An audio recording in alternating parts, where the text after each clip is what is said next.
Chers auditrices et auditeurs, bonsoir. Vous êtes à l'écoute des Méridiens Zéro. À la barre, à la technique, un petit peu tout, avec son camarade Gérard Vaudan.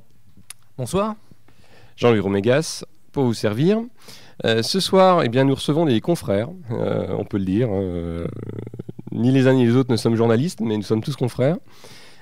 Pour traiter de la réinformation, de cette dynamique qui existe depuis maintenant quelques années quand même, d'implantation de médias qui soient à nous, que nous puissions contrôler, au service évidemment de nos idées, hein, pas pour nous en remplir plein les poches, comme c'est encore le cas dans ce milieu-là, pour tout ce qui est grande presse ou grands médias, mais je crois que nos invités viendront mettre un bémol d'ailleurs à ce que je viens de dire, parce que de l'argent il y en a de moins en moins, si j'ai bien compris, mais on en parlera un petit peu plus tard. Pour traiter donc de cette question de la réinformation, des sites de réinformation et de cette dynamique, nous recevons à ma droite Philippe Millot. Bonsoir. Et face à moi, Yann Valery. Bonsoir. Alors, Gérard, une première question, je pense qu'elle va de soi. C'est-à-dire qu'elle va de soi, c'est surtout que nous allons demander à notre cher ami Philippe Millot de nous présenter et de nous parler de TV Liberté, parce que je pense que on a quelquefois parlé de TV Liberté sur Méridien Zéro. Par contre, ça reste encore pour beaucoup d'auditeurs, j'imagine, une inconnue dans l'imagerie collective et de tout ce qui touche à la réinformation. On a enfin quelque chose qui passe du son qu'on avait auparavant, de l'écrit à la vidéo. C'est une première. Ça fait quelques mois ou années peut-être, mon cher Philippe ? Petite année. Donc vous allez très gentiment nous présenter votre superbe outil de propagande qu'est TV Liberté, parce que la propagande c'est de la réinformation c'est de la propagande. En avant la musique. Donc Philippe Millot, dites-nous tout. Qu'est-ce que TV Liberté ?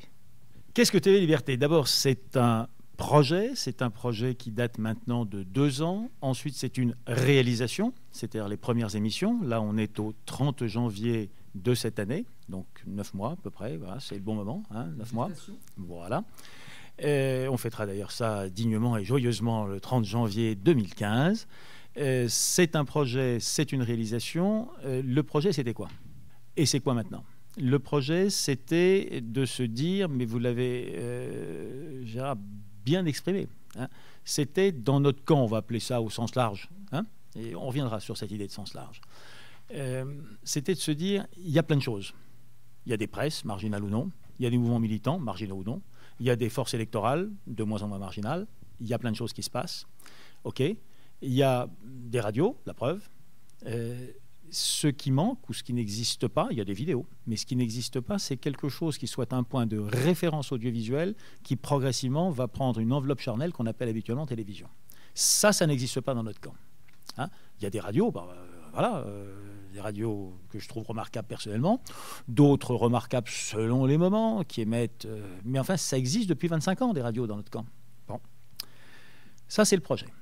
Le projet, il comporte des phases de réalisation. Nous en sommes aujourd'hui à la première phase de réalisation. Première phase de réalisation, c'est d'être capable d'avoir, et c'est le cas, des locaux, d'être capable d'avoir une technique, et c'est le cas, qui fonctionne, d'être capable d'enregistrer tous les jours un journal, tous les jours un grand angle particulier ou un focus, d'être tous les jours capable d'enregistrer une nouvelle émission thématique, de faire en gros 1 heure, 1 heure et demie, 2 heures de production tous les jours. Voilà. Ça, c'est la première phase. Puis après, on va parler de la deuxième phase. C'est celle qu'on va entamer en 2015 et poursuivre en 2016, etc. Là, c'est la phase de la diffusion. La phase de la diffusion, elle consiste à se dire, il y a un outil, il y a une équipe qui s'est perfectionnée, il y a des gens qui sont rentrés, des gens qui sont sortis, des gens qu'on a fait sortir, des gens qu'on a fait rentrer. Cette équipe, c'est aujourd'hui, pour donner quelques chiffres, c'est 15 personnes entre la production et les journalistes, c'est en plus une dizaine de personnes dans l'administration, la récolte de fonds, c'est 25 personnes aujourd'hui. Mais c'est au-delà de 25 personnes, déjà une cinquantaine de collaborateurs et 150 ou 200 intervenants extérieurs, réguliers ou moins réguliers. Donc c'est quelque chose qui se forge. La deuxième étape va être de passer progressivement en termes de quantité à quelque chose qui va plus ressembler à 3, 4, 5 heures, quelque chose de plus continu dans les émissions, et sur les modes de diffusion, de suivre l'évolution des télévisions connectées et du câble. Voilà, pour faire extrêmement simple. Aujourd'hui, où est-ce qu'on nous trouve? On nous trouve sur tvliberté.com. C'est là où on va. Et en allant là, on a ce qui se passe le jour même, on a les rediffusions, on a les archives. On n'a pas encore la TV en continu, même si on a par le streaming la capacité tout de suite d'avoir le journal à 19h. Voilà. La deuxième phase, qui va se gérer dans les années qui viennent, va être de construire un appareil télévisuel de type plus classique qui va émettre donc en flux continu. Est-ce que...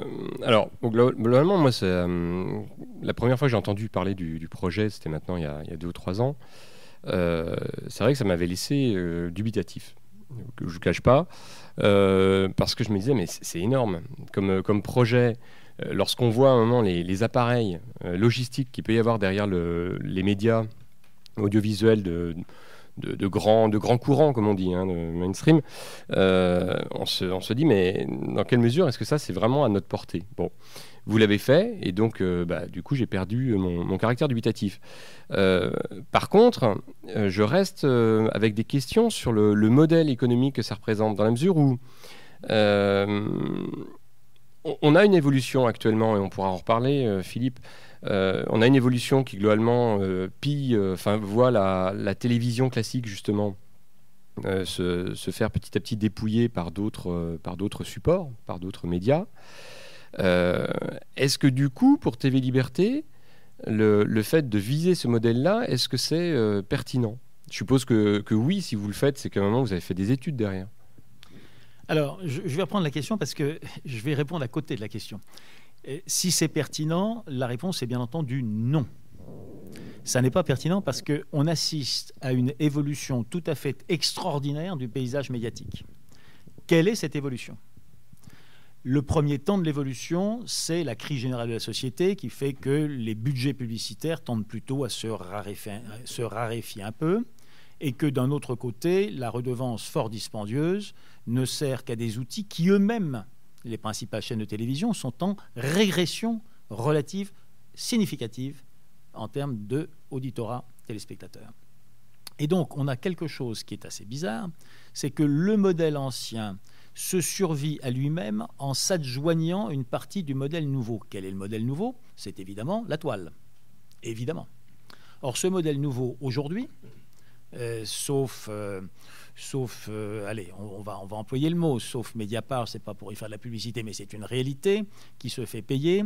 Dans quelles conditions, avec quelles sources d'information? C'est là-dessus quelque chose qui le rend, allez, on va dire un mot gentil, marginal. Je voudrais pas avoir de procès avec Plenel, quoique finalement, ce serait pas désagréable. C'est un type après tout, l'avoir en face à la barre, bon, pourquoi pas. Bon, pour l'instant, je vous ai, mon cher Jean-Louis, je préfère encore. Donc, en dehors de Mediapart, quand même, laissez de côté. Pour le reste, on n'est pas habitué à payer pour aller sur Internet. On n'est pas habitué. Et on a tout ce qu'on veut, là aussi pour faire un peu simple, on a à peu près tout ce qu'on veut sans payer.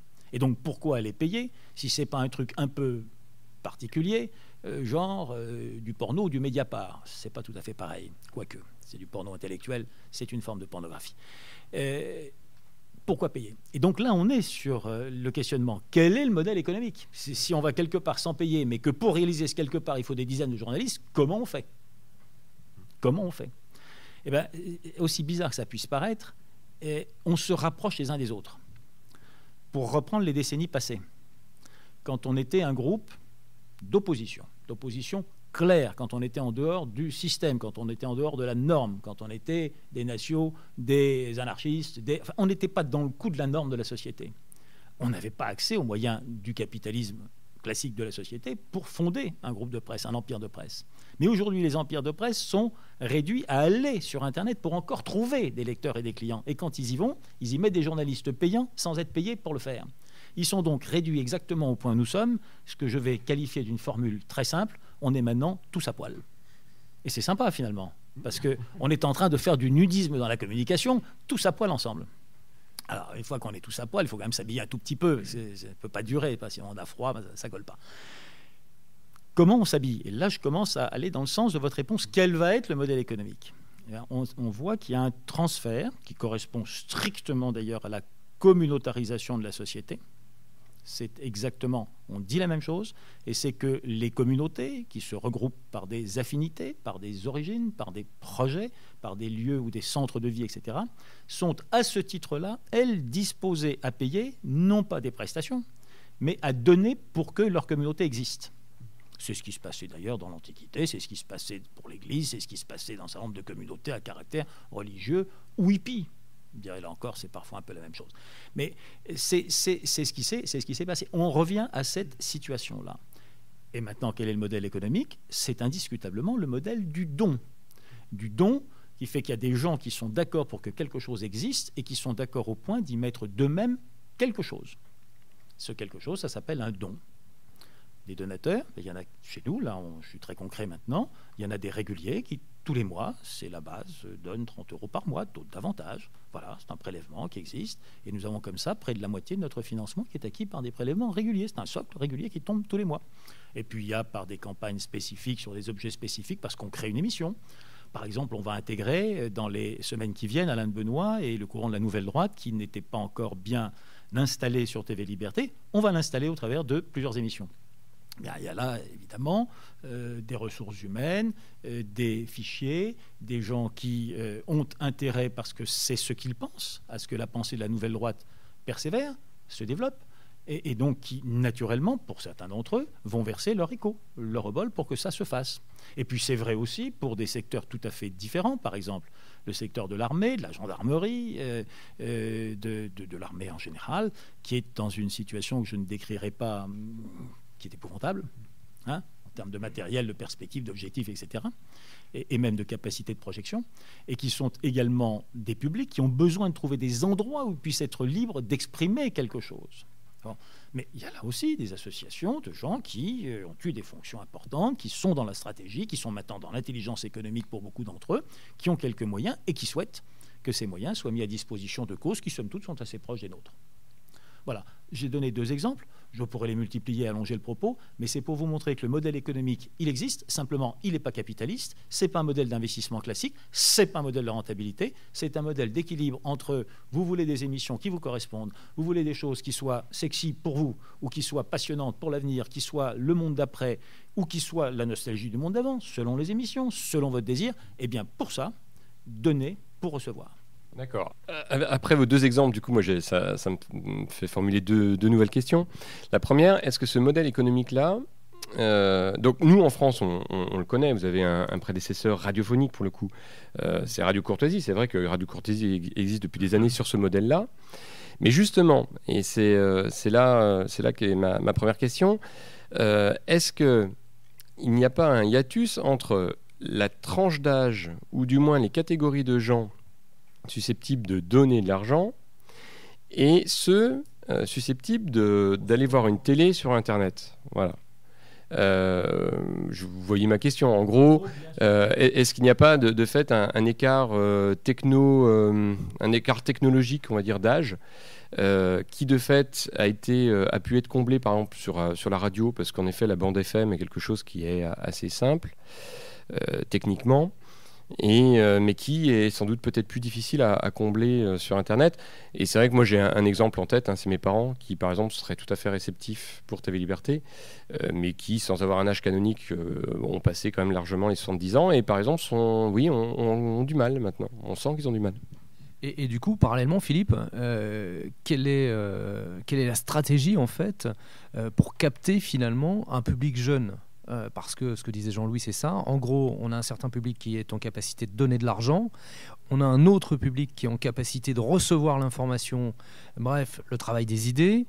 Cela étant, encore faut-il qu'il ait, alors pas accès dans le sens stricto sensus du terme, puisque l'accès, c'est rapide, c'est Internet. Quand on est jeune, c'est réglé. Par contre, comment on va chercher TV Liberté, ou comment TV Liberté va capter cette tranche de population, cette tranche d'âge finalement ? Oui, on a en réalité plusieurs questions là, qui se sont succédées, voire un peu bousculées. On va essayer de faire le tour. Bon.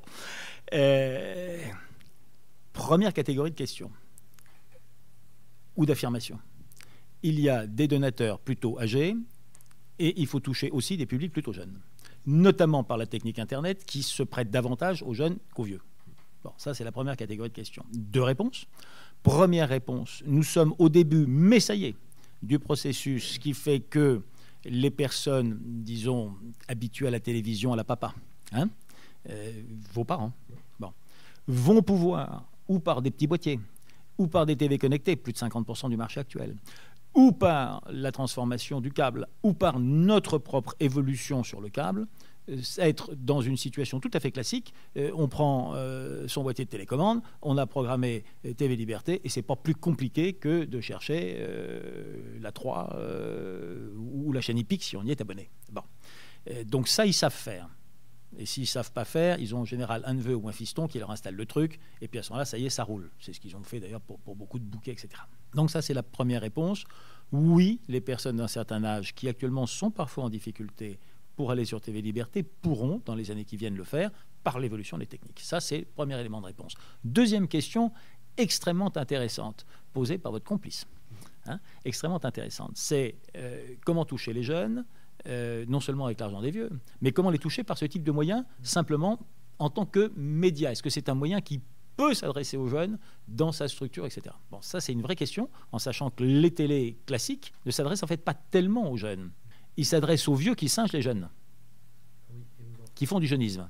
Et aux bébés, et aux enfants, et là, voilà, parce qu'on fait raquer pour les enfants. Enfin, on connaît tout le processus mercantile qui en est à la base. Ça, c'est tout à fait clair. Mais les télés ne s'adressent pas, par exemple, aux gens qui ont 25 ans.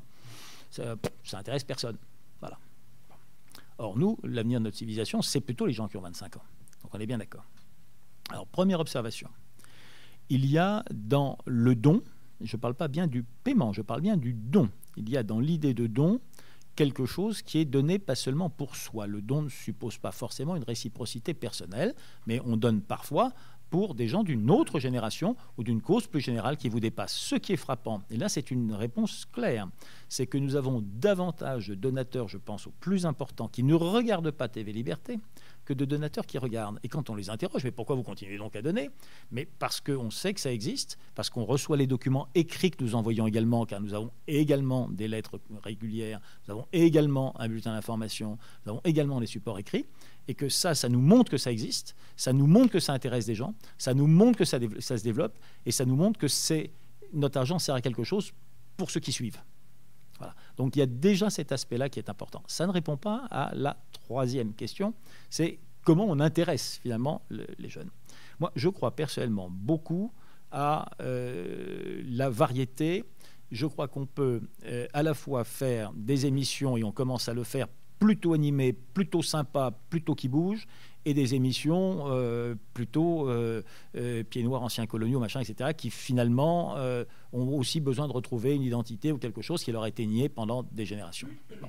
Je crois qu'on peut faire les deux, et je crois que l'originalité, et là je viens à la définition de TV Liberté quand j'ai dit le camp au sens large, je crois que notre définition, c'est d'être des héritiers, c'est surtout pas, comme certains ont tenté de le faire, d'opposer les générations. Ça, je crois que c'est vraiment une catastrophe absolue qui rompt d'ailleurs, c'est bizarre pour des gens qui se réclament de l'identité ou de la nation, de rompre la filiation. C'est pour moi un phénomène extrêmement curieux. Je crois qu'au contraire, il faut qu'on ait cette variété qui fait qu'on puisse ou regarder ensemble des choses, ou les regarder séparément parce qu'on a des thèmes d'intérêt séparés et différents. Maintenant, plus spécialement, et je finis là-dessus, je crois que, mais je finis juste pour qu'on rebondisse dans nos questions. Je crois que spécifiquement, ce qui est susceptible d'intéresser les jeunes aujourd'hui, ou la tranche de la jeunesse, c'est d'essayer de comprendre un tout petit peu plus ce monde qui bascule.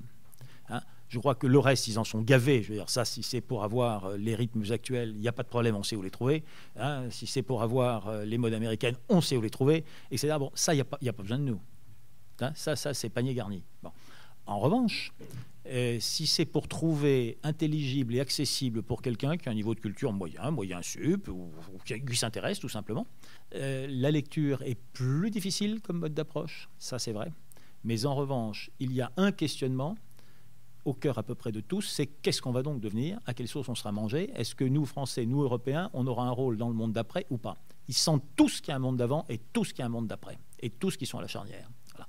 Et ça, je crois qu'on est là-dessus. D'abord, on commence à faire des émissions. Je viens d'ailleurs d'en boucler une aujourd'hui sur l'évolution du monde économique international, avec des choses très concrètes qui vont toucher des gens qui pensent à l'expatriation, des gens qui sont aujourd'hui dans la vie tout simplement moderne, concrète, actuelle, ou qui y vont par leurs études et qui s'interrogent, est-ce que ça va encore exister en France, en Europe, ou est-ce que je vais m'expatrier comme mon frangin aîné qui l'a déjà fait, hein, et donc, quelle est cette vie qui se prépare? Quels sont les basculements qui se préparent? Là, je crois qu'on a des centres d'intérêt pour les jeunes.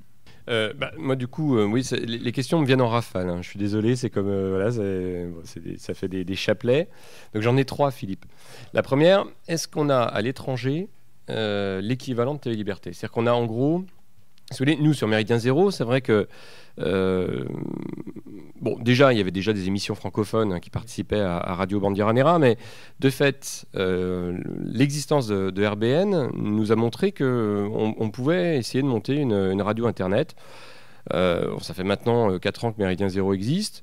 Globalement, je pense qu'on avait prévu plus tôt d'essayer d'avoir une vraie radio. Il y a un certain nombre d'avanies qui ont fait qu'on n'y est pas encore parvenu, mais ça reste pour nous un objectif parce qu'on sait qu'économiquement, il y a ce modèle qui existe de Radio Bandiera et que donc on peut essayer de le viser. Donc est-ce que ça existe à l'étranger? En gros, est-ce qu'il y a l'équivalent de TV Liberté à l'étranger?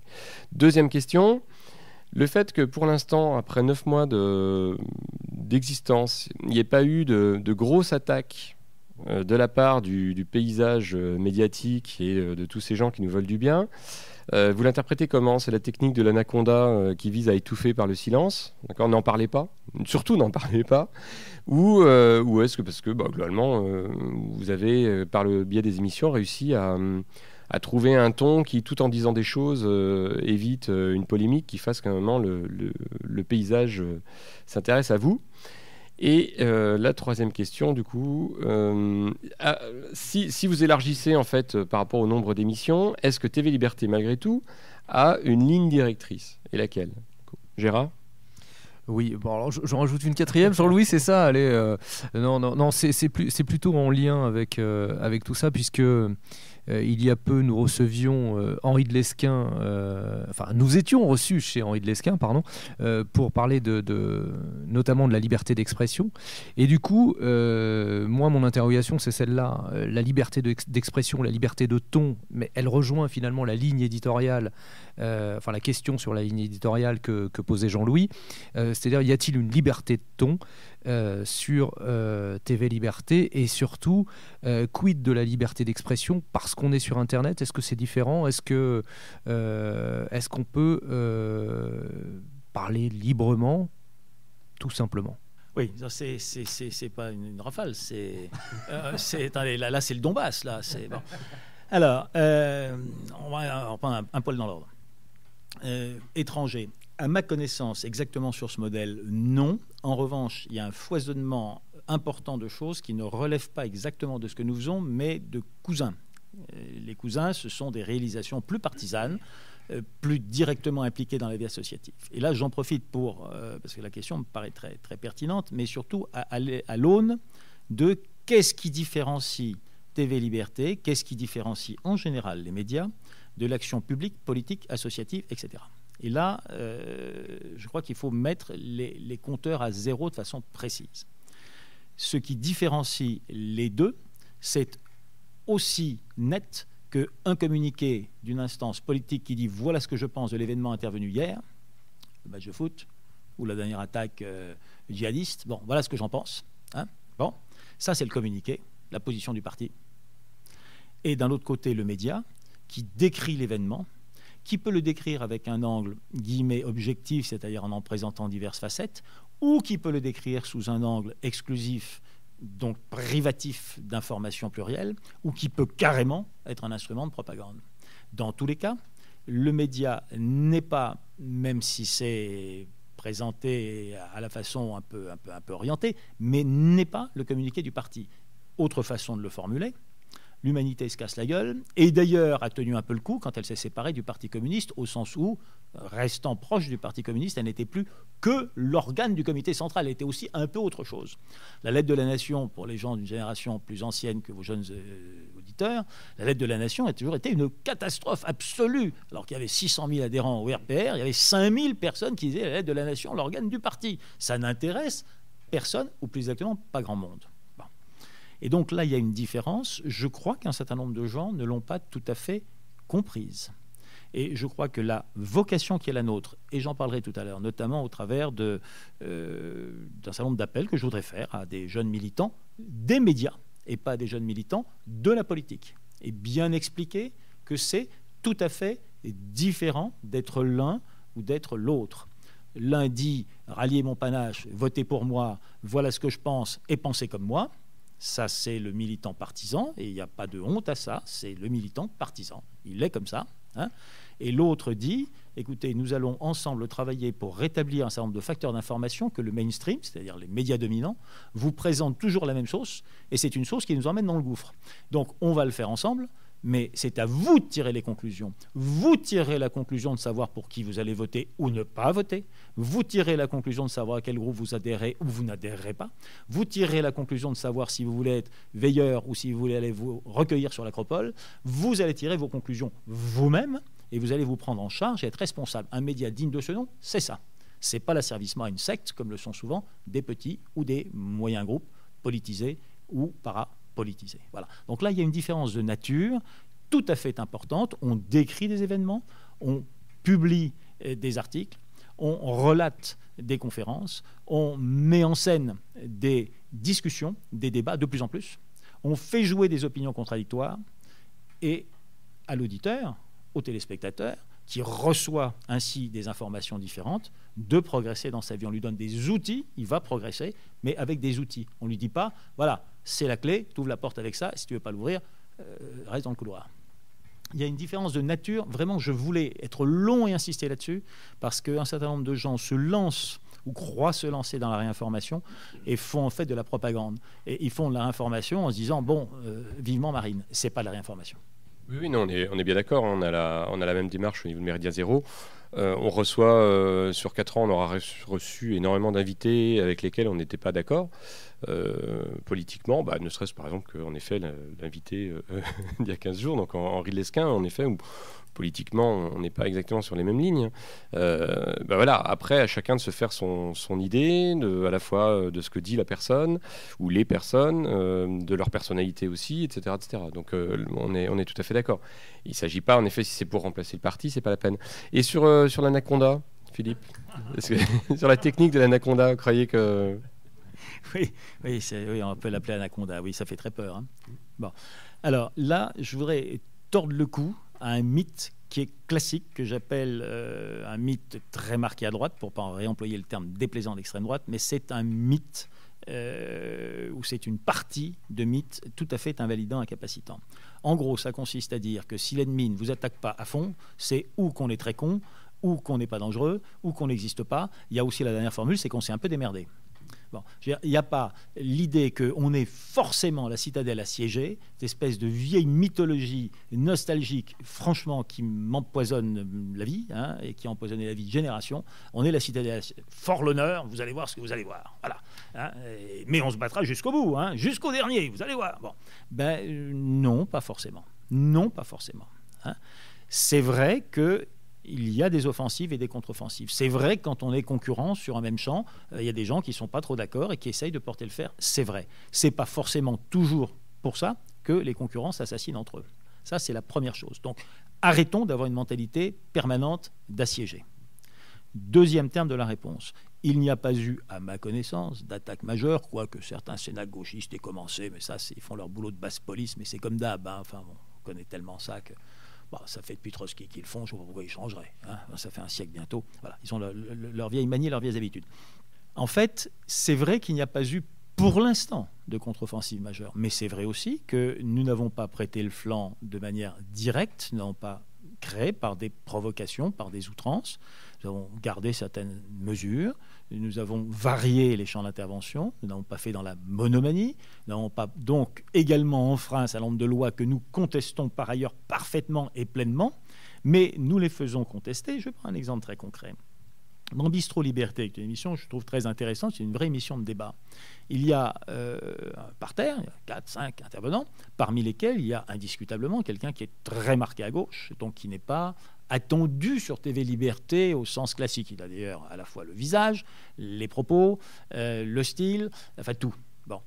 Ceci dit, c'est un type très intéressant. Je parle de maître Nicolas Gardère. Très intéressant parce que c'est un avocat qui défend systématiquement ceux qui n'ont pas de défenseur.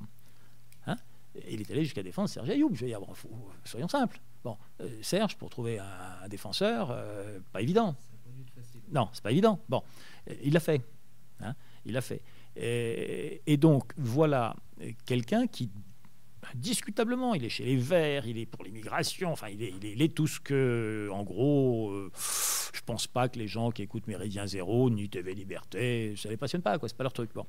Mais voilà quelqu'un, néanmoins, qui dit, je suis là, j'accepte de porter la contradiction, j'accepte d'être là, et j'accepte d'être là parce que, d'abord, moi, avant ce que je pense qu'il faut être libre, parce qu'en tant qu'Européens, nous sommes des gens libres. En tant qu'avocats, nous exerçons notre métier, et personne n'a à nous dire quel est notre agenda, notre calepin ou notre pensée. Or, rien que de dire ça est révolutionnaire en soi, et porteur de quelque chose en soi. Voilà. Alors, c'est un peu la réponse que j'ai envie de faire. Oui, on sera attaqué, en gros, on s'en fout, voilà, mais alors complètement. Hein. Non, on n'attend pas l'attaque. Non, on ne joue pas au petit jeu absolument pernicieux que je dénonce totalement parce que je le trouve à la fois stérile et à la fois assez ignoble, qui consiste à aller quêter à gauche par la provocation et par effet rebond le fait de se grandir à droite. C'est-à-dire c'est exactement un jeu qui est le jeu du bon et du mauvais flic, n'est-ce pas, et où on joue alternativement au sadique et au maso, et on va voir l'autre en disant t'es un bon copain, machin, je te file des tuyaux, machin, c'est l'agent double. Je trouve ça exécrable, donc nous ne le pratiquons pas, nous ne le pratiquerons jamais. Donc on n'est pas effectivement dans la provocation pour dire regardez, on est les meilleurs, on a fait ci, on a fait ça. Mais je rappelle qu'on est un média, qu'on n'est pas un groupe politique ou un groupe d'assaut ou un groupe de je ne sais pas quel. Voilà, nous sommes un média. Maintenant, j'avais une autre question, à laquelle je n'ai pas répondu. C'était ligne directrice, etc. Ben, ça emboîte le pas à ce que je viens de dire. La ligne directrice pour nous, c'est, si je vais donner un exemple le plus précis possible, la ligne directrice, c'est l'agora, c'est le forum. La ligne directrice, c'est ce qui s'est passé dans les meilleurs moments de notre civilisation, mais c'est aussi la disputation au Moyen-Âge. Hein. C'est ce qui était le meilleur d'entre nous, c'est-à-dire exactement l'inverse de la pensée unique, l'inverse de ce qui est obligatoire, de ce qui est le progrès inscrit, parce que c'est comme ça, mon gars, et si tu n'es pas dans la file de droite vers le progrès, bah, tu es forcément un très mauvais, donc éliminé, ou on cause plus de toi, ou on te ratiboise. Hein. C'est exactement l'inverse. Ce qui est le sel de notre civilisation, c'est pas de dire quelque chose, on est comme ça et pas autrement, et les autres sont mauvais, c'est pas ça. Le sel de notre civilisation, c'est d'avoir sur tous les sujets d'évolution, philosophique, anthropologique, culturel, de tous les sujets, d'avoir la capacité sur la place publique de faire discuter les gens, et j'ajoute, y compris les femmes, c'est scandaleux, y compris les femmes, ce qui fait qu'on n'aime pas dans nos sociétés la femme voilée, parce que c'est beaucoup plus difficile de discuter avec elle. Voilà, en tout cas de la regarder quand on discute, et somme toute, c'est bien de se regarder, regardez, on discute et on se regarde, voilà. Tout à fait. Pour revenir sur l'aspect économique, Philippe. Ma liberté d'expression, là. Et ma liberté d'expression, hein, Jean-Louis, ma liberté d'expression, Philippe. Alors, on a un ton sur TV Liberté, on peut effectivement s'exprimer comme on veut, on peut parler de tout, et le lien entre la liberté d'expression et Internet. Est-ce que c'est aussi pour ça que vous avez choisi d'ouvrir TV Liberté sur Internet, parce que c'est j'allais dire un média libre, c'est horrible, mais en tous les cas, c'est un moyen où l'on peut s'exprimer relativement librement, je dis bien relativement, aujourd'hui? Je voudrais d'abord répondre par une sorte de préambule. Je ne pense pas que la liberté d'expression soit la liberté de dégueuler. Hein, voilà, ça je l'affiche. Hein. Je vois sur certains sites des commentaires qui s'approchent davantage d'un éthylisme mental ou physique, ou les deux, que d'une pensée un tout petit peu construite ou d'un projet un tout petit peu intéressant. Voilà. Bon. La liberté de penser, c'est pas ça. La liberté de penser, c'est la liberté de pouvoir penser ou d'exprimer. C'est la liberté de dire, moi, je suis comme ça. Bon, je te respecte, d'accord, mais moi, je suis comme ça. J'ai envie d'aller là et j'ai envie de te le dire. J'ai pas envie de te tuer, mais j'ai envie de te le dire.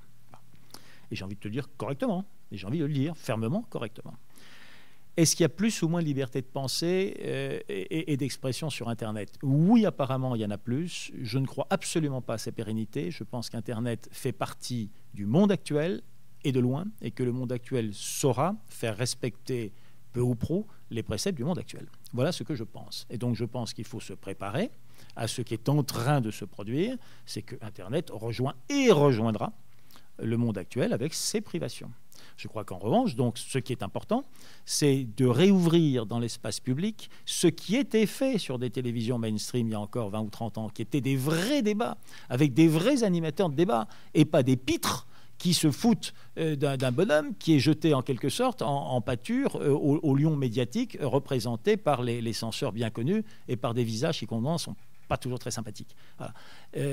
C'est vraiment ça, et ça c'est difficile à interdire. Interdire le débat, le jour où on en est là, c'est pas très bon, mais c'est pas très bon pour celui qui interdit. Voilà, c'est mon intime conviction, c'est pas très bon pour celui qui interdit. Donc c'est vrai qu'il y a des limites, c'est vrai qu'il y a des zones à pas franchir, c'est vrai qu'on voit bien qu'il y a tout un bout de l'omelette où c'est coupé là, bon voilà, il y a des trucs, on parle pas dans ce bout-là, quoi. Ça c'est clair.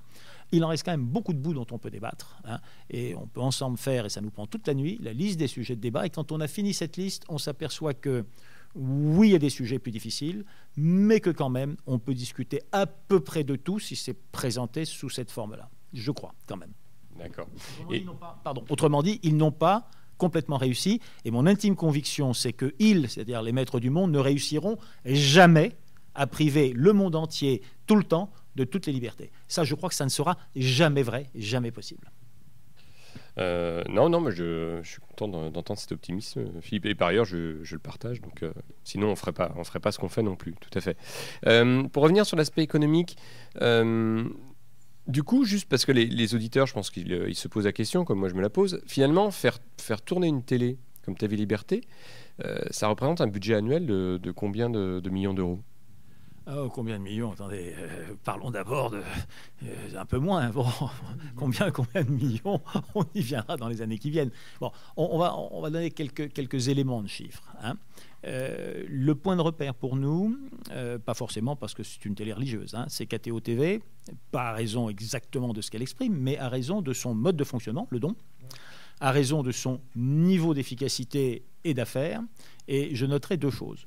Le chiffre de KTO TV, tel qu'il le publie, c'est 5, 6, 7 millions d'euros maintenant annuels. Donc, ce n'est pas négligeable quand même, hein. On n'est pas dans le tout petit format, c'est ça. Bon. Les moyens réels et la qualité, et je n'attaquerai pas les confrères, mais je crois vraiment, c'est ce qu'on nous dit partout, qu'on est tout à fait au niveau de ce type de qualité, avec un budget, toujours pour répondre, environ 10 fois moindre. Bon. Ce que j'ai bien situé pour les auditeurs de Méridien Zéro, c'est oui, dans les années qui viennent, nous allons franchir les marches. Bon. Et pour donner aussi évidemment courtoisie et sur à peu près le même niveau que nous, un tout petit peu au-dessus, mais bon, on est encore dans des niveaux, je ne dis pas modestes, mais dans des niveaux qui ne permettent pas d'avoir des flux continus sur toute la France, d'avoir une grande palette, une grande variété, etc. etc. Bon. Parce que moi, je ne connais pas spécialement KTO TV, donc je ne sais même pas comment ça fonctionne. C'est-à-dire, c'est sur le câble, c'est via un abonnement, bouquet satellite, machin, etc. C'est quelque chose comme ça? Oui, alors c'est effectivement une télévision qui fonctionne d'abord en continu relatif. Il y a 4-5 heures qui sont répétées, mais ça, c'est normal.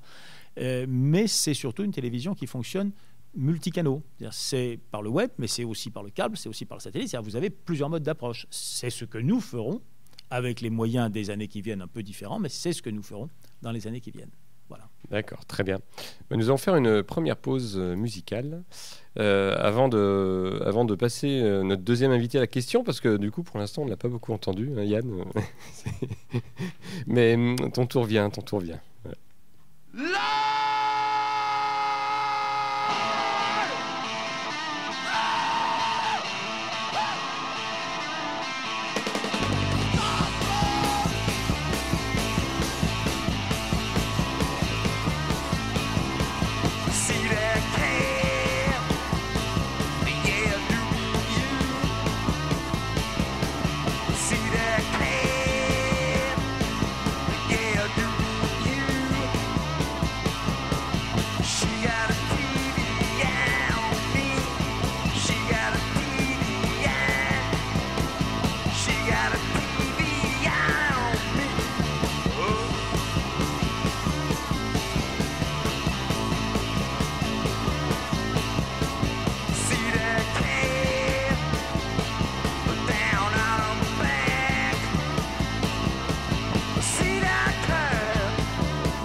Bien, de retour après cette première pause. Alors, nous attaquons Yann et Gérard. Écoutez, je crois que nous allons attaquer Yann Valery, effectivement. Yann, vous êtes, qu'est-ce qu'on dit, le rédacteur en chef, le patron, un des créateurs et responsables du site braisinfo.com. Ben voilà, et ben justement, vous allez pouvoir nous livrer tous les secrets de braisinfo.com. Alors, on va faire un peu, on va soumettre Yann Valery au même questionnement, enfin au même, en tous les cas, dans le même esprit, de savoir ce qu'est braisinfo.com. Finalement, quel est l'objectif, pourquoi vous l'avez créé et dans quelle dynamique ça s'inscrit, braisinfo.com, Yann Valery. Alors, Braisinfo, donc braisinfo.com, c'est ce qu'on appelle vulgairement aujourd'hui un pure player, un média internet. On l'a créé en 2013, donc en septembre 2013. On était une dizaine de personnes derrière ce projet, avec tous des parcours différents, professionnels, politiques, autres. On a décidé de créer ce média parce qu'on a constaté qu'en Bretagne, il y avait actuellement donc, ce qui s'appelle la presse quotidienne régionale, avec 2 médias principaux papier, qui sont Ouest France et Le Télégramme, qui sont bien connus de tous les auditeurs. Et à côté de cela, vous avez également les hebdomadaires, donc, qui paraissent dans différents secteurs de la Bretagne.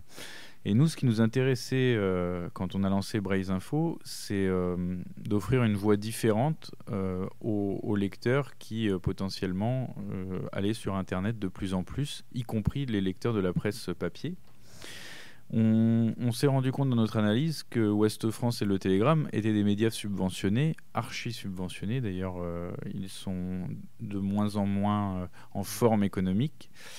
Et surtout, ce sont des médias qui sont liés à des intérêts également politiques. Et en Bretagne, comme vous le savez peut-être, la Bretagne est une région qui, que ce soit au niveau régional, au niveau départemental ou dans les grandes villes comme Rennes, Nantes, Brest, pas Quimper qui a basculé, mais la Bretagne est dirigée essentiellement par le Parti socialiste, qui a depuis de nombreuses années maintenant tissé une toile, un réseau important qui lui permet d'avoir le pouvoir et de le conserver. Et en Bretagne, l'information est donc détenue par et véhiculée par le Parti socialiste, par ses relais. Et là, il n'y avait aucune autre opposition à cela. Et nous, dans notre projet, c'était d'offrir aux lecteurs, de proposer aux lecteurs une autre actualité, ce que les gens ne lisent pas quand ils vont lire Ouest France, quand ils vont lire Le Télégramme, ce que les gens ne voient pas, des faits divers, on s'intéresse beaucoup maintenant aux subventions également dans les municipalités. C'était de proposer également un média alternatif qui soit spécifique sur une région. J'en parlais tout à l'heure avec vous. C'est vrai que beaucoup de choses dans la réinfosphère, qu'on suit bien évidemment, avec lesquelles nous sommes en lien, beaucoup de choses tournent autour de l'actualité ou parisienne ou nationale. Et pour les gens qui sont dans les régions, beaucoup peuvent se demander, mais nous, il se passe aussi des choses à côté de chez nous, dans nos villes, dans nos villages, et ça, on n'en entend pas parler, que ce soit dans la presse traditionnelle, dans les médias traditionnels, et même au sein de la réinfosphère, où c'est assez rare, au final, de trouver des informations locales. Et donc, on s'est dit, pourquoi ne pas lancer un concept de presse quotidienne de réinformation régionale, ce qu'on a baptisé la PQRR, pour permettre à la fois aux personnes qui ont envie de réinformer, d'agir localement, et en même temps pour permettre aux lecteurs de s'informer et de savoir ce qui se passe à côté de chez lui. Donc là, ça fait plus d'1 an que vous existez. La question est, est-ce qu'aujourd'hui, vous avez pu mesurer votre audience ? Et si oui, je dirais, quelle est cette audience ? Alors, on s'est créé donc en septembre 2013. Là, on a pu faire le bilan effectivement plus d'1 an après.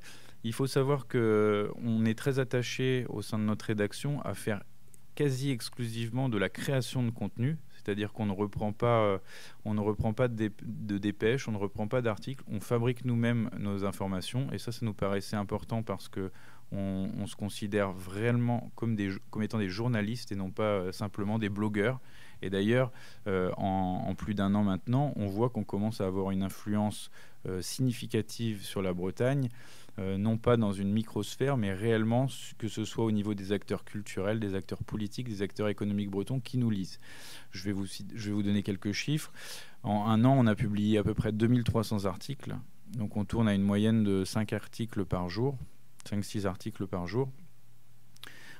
avec des pics à 10 articles par jour.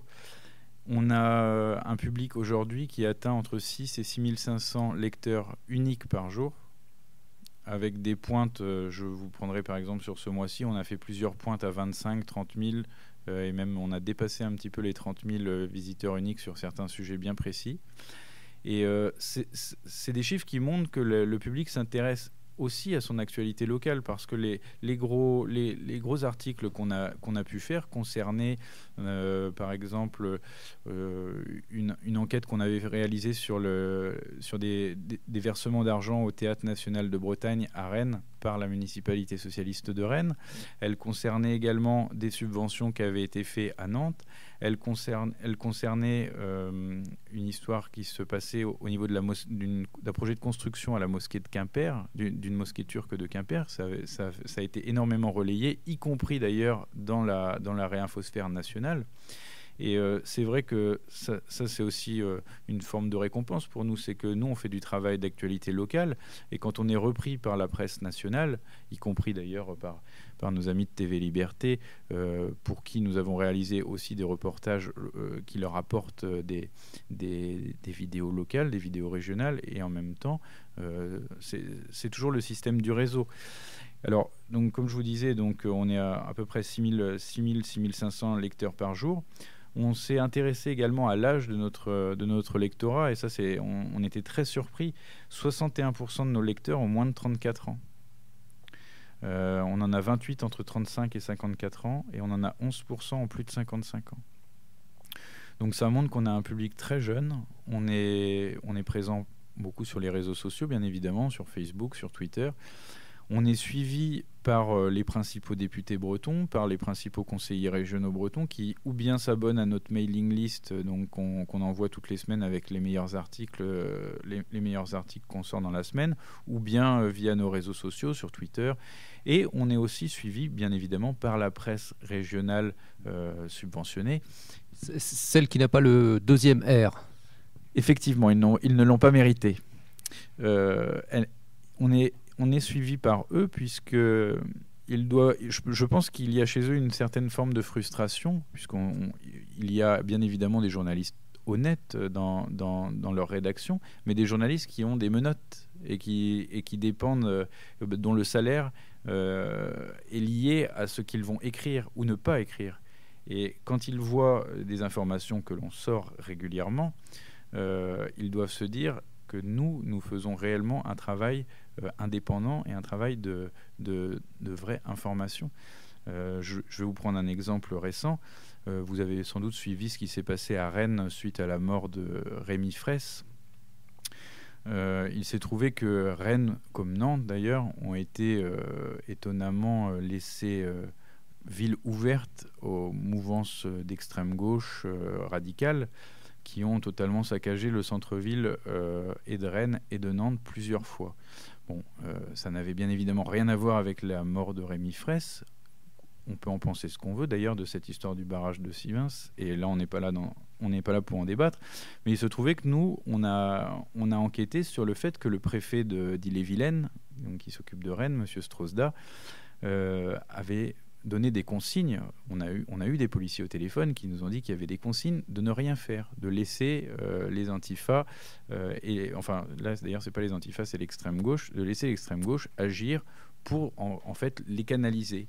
Mais on a établi tout de suite un comparatif avec la manif pour tous, ou alors les supporters de football. Parce que quand il y a les supporters du PSG qui viennent à Rennes, il suffit d'avoir un maillot du Paris Saint-Germain pour être embarqué immédiatement.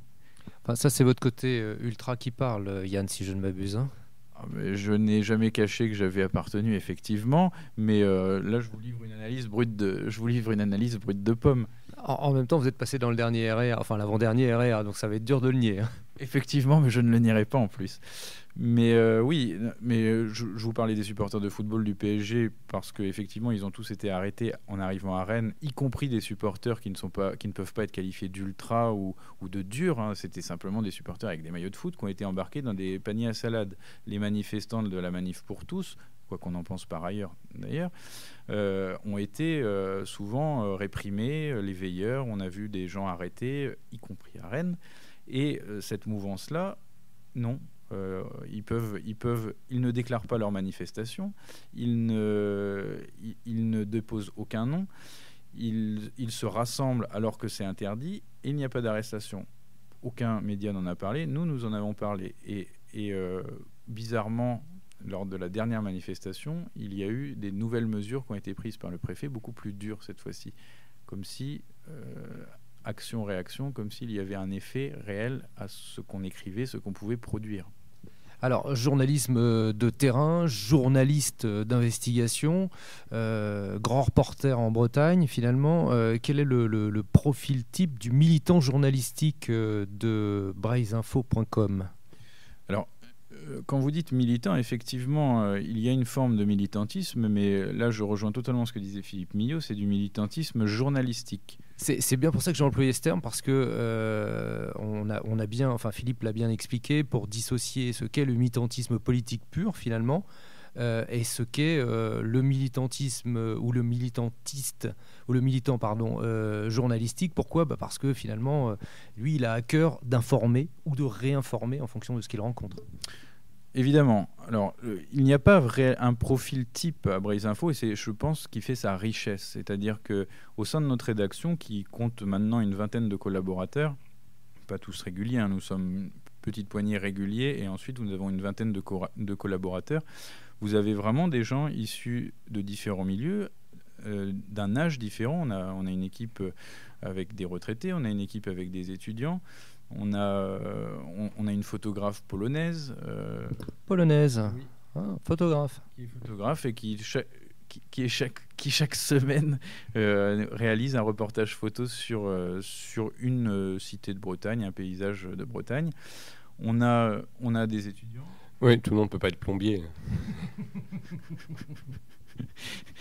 Alors, effectivement, oui, on a des profils totalement différents et c'est ce qui permet que vous trouviez sur Braisinfo à la fois des chroniques de cinéma, des chroniques de bouquins. Vous allez trouver, effectivement, comme vous l'avez dit, l'investigation parce que ça passionne certains à notre rédaction d'aller chercher, d'aller fouiller. Vous allez trouver des spécialistes du fait divers. On a créé une rubrique qui s'appelle La Bretagne Orange Mécanique, qui est une de nos rubriques phares et une de nos rubriques les plus consultées. Sans doute, peut-être malheureusement, parce que c'est vrai que les faits divers, c'est pas ce qu'il y a de plus intéressant. Enfin, ça, c'est mon avis personnel, mais c'est pas ce qu'il y a de plus intéressant. Mais il se trouve que cette rubrique connaît un franc succès. Bon, bien sûr, tout le monde aura compris la référence avec le livre de Laurent Oberton. Et c'est une rubrique qui recense tous les faits divers. Enfin, on essaye une majeure partie en Bretagne, qui a un succès fou. Et ben, on a quelqu'un qui se l'est approprié, cette rubrique, et qui vraiment passe son temps là-dessus. On va avoir des gens qui vont être plus spécialisés sur l'actualité politique également, éplucher les canards, éplucher les déclarations des députés, des gens qui comptent en Bretagne, et puis les allumer quand il faut, les féliciter aussi peut-être. On est très investi sur le côté sur la question régionale. Vous leur donnez la parole parfois à ces hommes politiques ? Alors, la première personne qu'on a interrogée sur Braisinfo, qui a lancé Braisinfo, c'était le député Marc Le Fur, qui est député de l'Oudéac et qui nous a accordé directement une interview. On a eu également Madame Le Callennec, notre députée. On a interrogé, sur d'autres domaines, on a interrogé par exemple le patron des éditions Yoran M. Banner, qui est une des plus grosses maisons d'édition en Bretagne. Donc on essaye vraiment de varier et c'est vrai qu'on se rend compte que les gens qu'on souhaite interroger n'ont plus aucun problème avec Braisinfo, puisque au départ c'est vrai que quand on est un média pas connu, les gens se demandent mais qu'est-ce que c'est, qu'est-ce qu'ils vont écrire. Et nous, on part d'un principe, c'est que quand quelqu'un nous dit quelque chose, à Braise Info, il n'y a pas de censure, il n'y a pas de coupure. Quand j'interviewe un député, que ce soit par écrit ou par oral, je ne vais pas couper ce qu'il dit parce qu'on estime que les gens doivent savoir ce que les gens ont réellement dit, et on critique trop souvent la presse parce que justement elle déforme les propos, que nous, on ne veut pas rentrer dans ce jeu-là. Est-ce que, deux questions, Yann. La première, c'est est-ce que maintenant, après 1 an d'existence, vous commencez à avoir un réseau de gens qui vous envoient de l'information? Je pense le modèle pour ça, c'est Emmanuel Ratier avec Fait et Documents, où globalement, je pense que si Emmanuel Ratier n'avait pas tout ce réseau qui s'est constitué au bout de 20 ans, de gens pour qui c'est devenu un réflexe d'envoyer les coupures de presse, etc., je pense que sa lettre aurait plus de mal à fonctionner. Donc est-ce que vous, ce réseau s'est mis en place?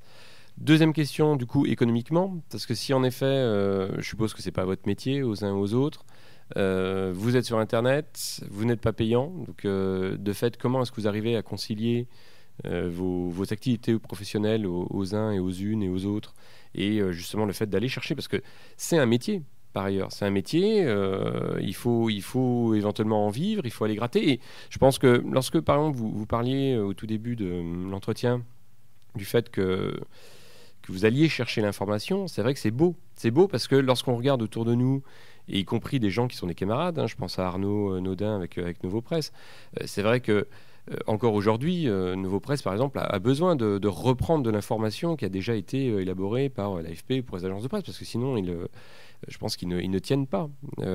Arnaud nous le disait dans une interview récemment, ils aimeraient tendre vers ça, mais pour l'instant, ils n'y arrivent pas encore. Donc, vous le faites, vous, à la taille de cette région, mais du coup, comment est-ce que vous faites ? Comme vous l'avez dit, on le fait à la taille d'une région qui est très grande. La Bretagne, c'est très très grand. Quand vous allez de Brest à Nantes, vous mettez 3h30 de route quasiment. Donc c'est pour ça qu'on cherche à implanter des correspondants locaux. On a une annonce permanente sur le site pour rechercher des correspondants locaux. D'ailleurs, si des auditeurs de Bretagne se sentent une passion, un talent pour du journalisme, et même au-delà du journalisme, pour simplement nous relayer de l'information qu'on ne verrait pas, parce que, comme vous l'avez dit, c'est un travail énorme, et pour éplucher l'ensemble de l'actualité locale, pour lire tous les hebdomadaires, pour avoir des échos, les bruits, il nous faut des gens partout. C'est comme ça que fonctionne Ouest France ou le Télégramme. Ils ont des correspondants locaux partout. C'est pour ça qu'ils dénichent des informations. Donc effectivement, si vos auditeurs nous écoutent et qu'ils n'hésitent pas à prendre contact avec nous via le site braise-info.com, et ils seront bien accueillis parce qu'on est à la recherche de cela. Par rapport à ce que vous disiez, je vais vous prendre 2 exemples. Récemment, là, ça date pas plus de... Ça va faire une semaine.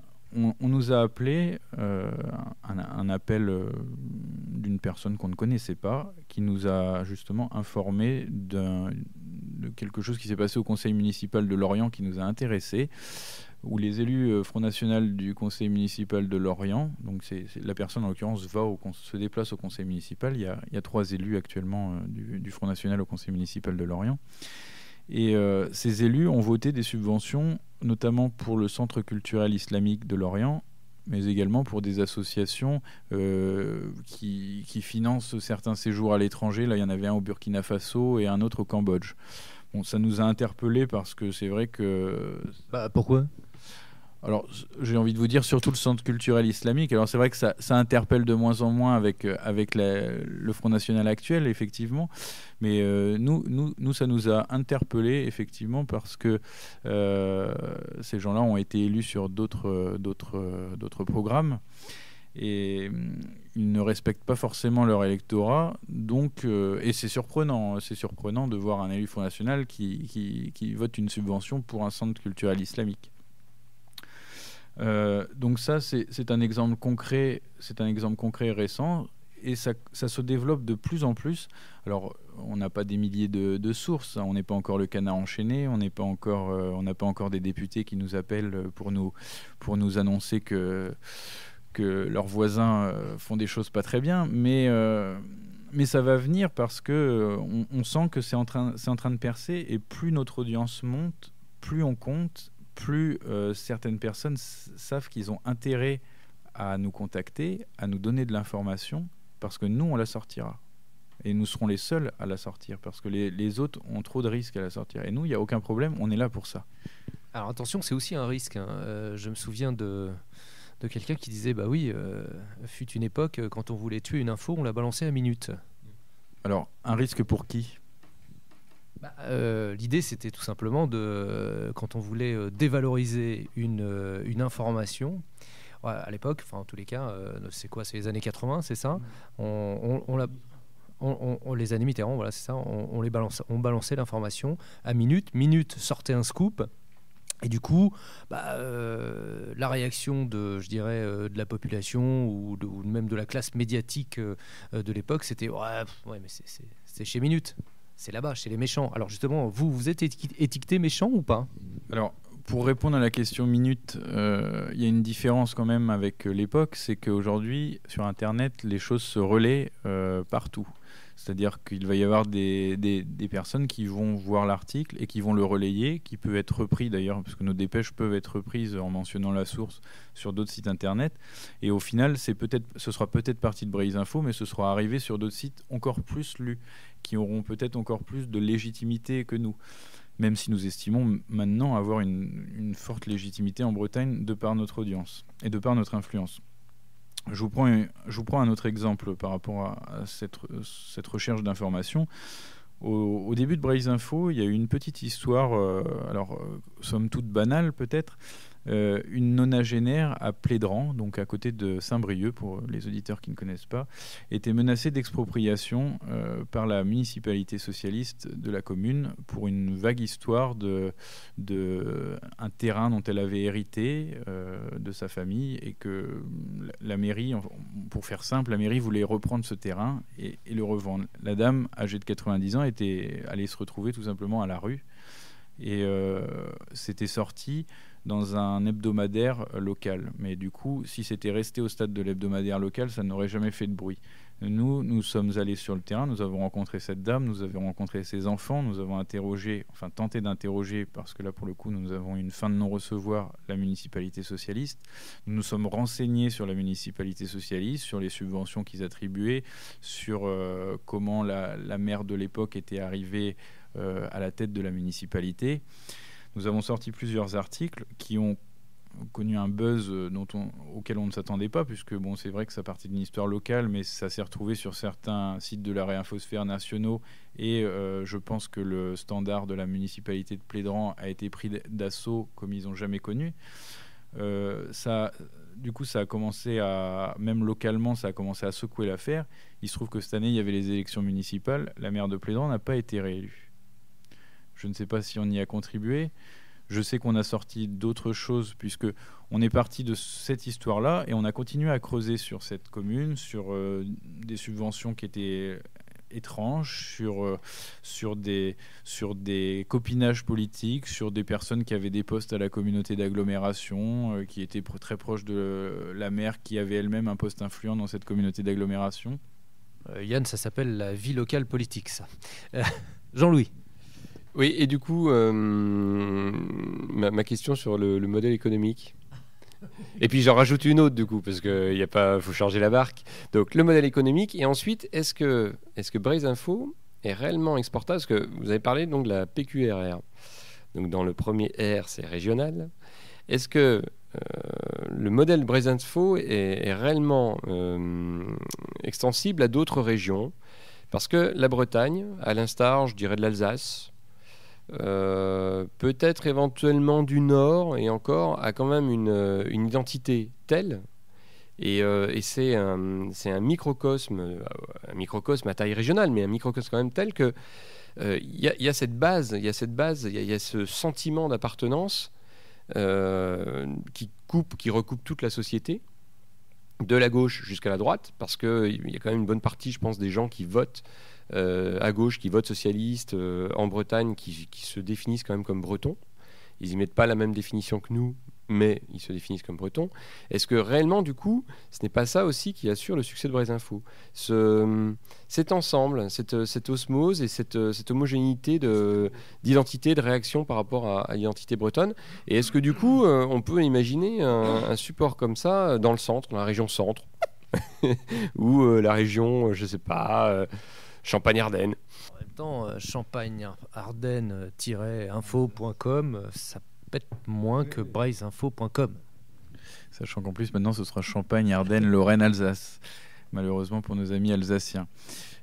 Pour revenir, donc, je vais prendre question par question. Sur le modèle économique, on fonctionne de manière associative.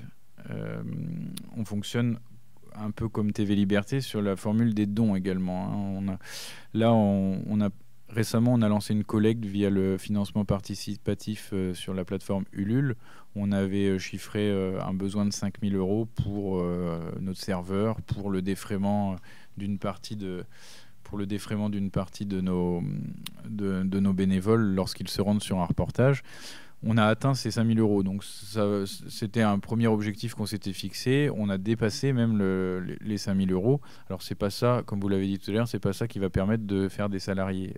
À terme, dans 2, 3, 4, 5 ans, on aimerait bien avoir des salariés. Pour le moment, c'est pas le cas. On a de la chance parce qu'on bénéficie de la compétence et du savoir-faire d'une équipe où il y a des retraités qui sont là qui sont là quotidiennement pour certains, dont le rédacteur en chef Philippe Legrand qui travaille quotidiennement sur Braise Info.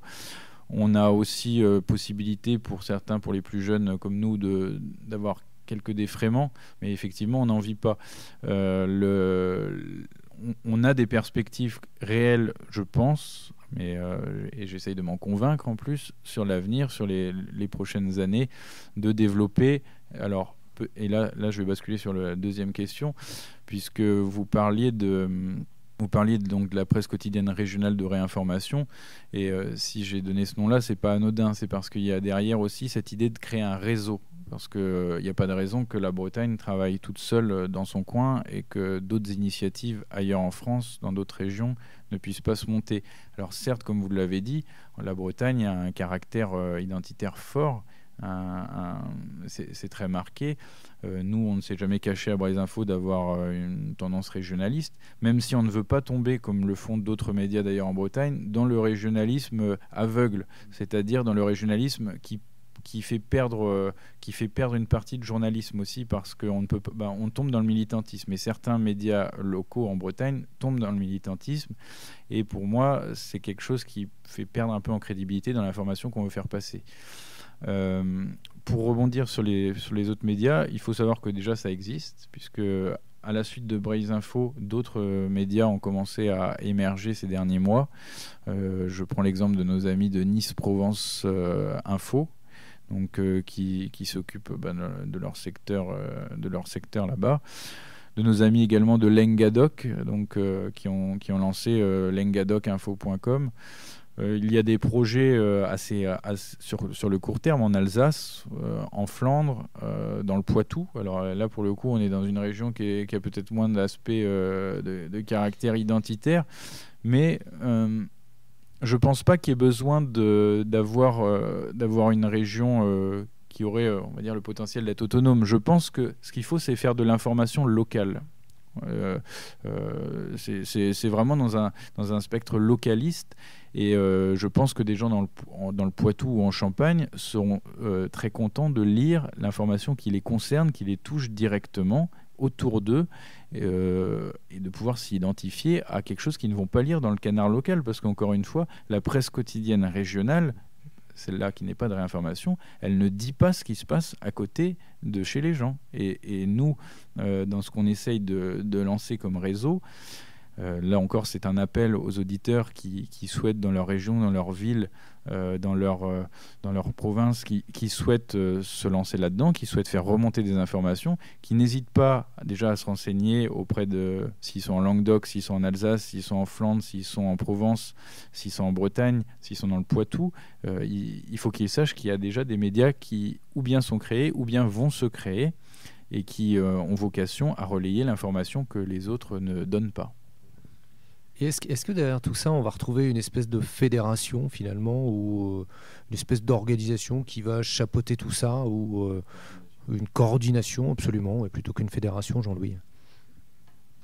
Je pense que ce qui fait justement l'impact de ces médias, c'est leur indépendance. Il faut que ces médias restent indépendants. Ça ne signifie pas qu'il n'y a pas un travail en réseau, ça ne signifie pas qu'il y a un échange d'informations, il doit y avoir un partage de l'information, mais et là pour le coup on revient dans le caractère propre à chaque région, à chaque histoire, et également à la personnalité propre à chaque porteur de projet.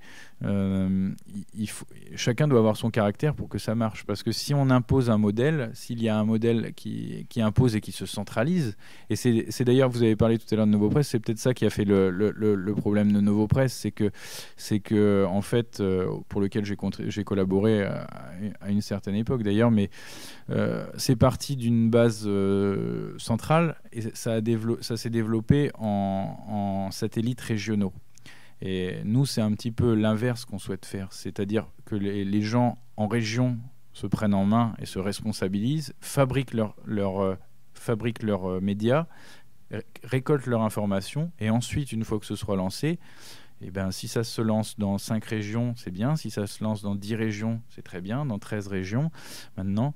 Et tout ça ne pourra que se réunir au final, effectivement, tout en faisant que ces médias, à la base, restent indépendants. Mais si demain, Braise Info peut avoir influencé 12 autres médias, et que nous créions vraiment la presse quotidienne régionale de réinformation qui devienne vraiment je dirais pas l'opposant, mais le parallèle à la presse quotidienne régionale, ce sera une grande victoire je pense, pour toute la réinfosphère d'ailleurs. Philippe, un petit mot par rapport à Braise Info et par rapport à cette émergence de médias locaux et enracinés?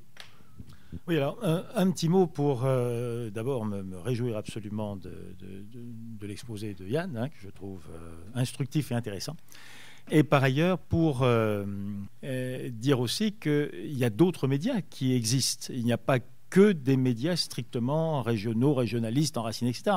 Il y a d'autres médias à vocation plus générale, même s'ils sont deux quelque part. Je vais en donner un. Le site qui s'appelle Les Observateurs, qui est un site, un média suisse romande, mais dont on voit très bien le lectorat, parce que ce sont des gens que je connais bien et qui sont nos correspondants, dont on voit bien que le lectorat est en fait 40% local et 60% extérieur. Bon. C'est une belle réalisation. C'est un niveau de 15 à 25 000 lecteurs quotidiens. C'est un moyen de pression sur la Suisse romande, qui est la Suisse la plus... française, bien sûr, c'est-à-dire qu'il y a toutes les tares de la société française, et donc c'est la Suisse la plus déshéritée, pardonnez-moi de le dire, et sur le plan, j'entends, culturel, de développement de nos idées, de réaction d'idées identitaires, etc. Bon, c'est vraiment la Suisse la plus décalée, la plus financiarisée, etc. Eh bien, néanmoins, on voit que il y a quelque chose qui fonctionne et qui fonctionne bien et qui ne nous a pas attendu pour fonctionner. Et c'est tout à fait réjouissant. Donc je crois qu'il faut surtout éviter le processus de militarisation de la réinformation. Il faut surtout éviter quelque chose qui soit la norme. Il faut éviter quelque chose qui soit l'obligation. Voilà. S'il y a des gens qui veulent créer quelque chose qui se limite au Pays Basque, eh ben c'est très bien. S'ils veulent faire le Pays Basque et le Béarn, c'est très bien aussi. S'ils veulent faire l'ensemble de l'Aquitaine, c'est très bien aussi. On peut d'ailleurs saluer quelque chose qui existait bien avant les initiatives, qui est un faux Bordeaux, par exemple, etc. Bon. Il y a plein de choses qui se font. Il y a plein de choses qui peuvent s'utiliser et qui peuvent se rejaillir les uns vis-à-vis des autres. C'est ce que nous faisons à TV Liberté. On leur donne la parole et on reçoit leur parole. Et ça, c'est passionnant. Imaginez bien qu'avec le budget qu'on a, une manifestation à Bordeaux, à Brest ou dans le Valais ou que sais-je, on n'est pas capable d'envoyer 2 personnes pour aller la couvrir. Mais ce qu'on est capable de faire, c'est dire, écoutez, bon, vous avez une activité, c'est super. Est-ce que vous voulez pas faire ça pour nous? Est-ce que vous voulez pas aller? Tiens, vous parlez, vous parlez italien, mais justement, pas loin, on a besoin d'eux parce qu'il y a la manif qui. Vous voulez pas aller? Et ils font. Bon. Et ça, c'est quelque chose qui est merveilleux parce que on voit là, et c'est un peu ce que je voulais dire. Je ne sais pas si c'est l'heure de la conclusion, mais en tout cas, je voulais le dire avant la conclusion. C'est là qu'on voit, en tout cas, qu'un vieux militant que je suis, qui est quand même petit bout de temps, voit le degré d'efficacité de l'offensive médiatique par rapport au degré d'inefficacité au moins relative des opérations dites traditionnelles, politiques et associatives. Là, c'est extrêmement frappant de voir en peu de temps, avec une énergie réelle, mais somme toute à taille humaine, comment on arrive dans des secteurs précis, et c'est le cas de Brésinfo, à avoir une réelle influence et à se faire reconnaître comme d'autres ne se sont jamais fait reconnaître et n'ont jamais pu influencer. Ce que je veux aussi dire, c'est que ça se fait, et j'en profite pour lancer une espèce d'appel, je ne sais pas si c'est le terme, enfin, et en tout cas, voilà, allez, j'utilise, moi aussi, j'utilise dans le réseau Méridien Zéro, que je complimente pour son travail, et en même temps, pour l'utilisation qui me permet d'en faire. Et je l'utilise en disant, voilà, oui, il y a du militantisme à développer. Oui, il y a une forme qui est une forme actuelle et qui fait qu'un vrai soldat anti-système est d'abord un soldat médiatique. Et que s'il se rend compte de cela, c'est un soldat performant. C'est un soldat qui pourra avoir des victoires. C'est un soldat qui pourra accompagner la transformation du monde. C'est un soldat qui peut-être ne verra pas, mais est-ce que quelqu'un y rêve encore, le grand soir immense et rouge avec le million machin et la marche sur Brest. Mais qui sans doute est susceptible de voir bien autre chose.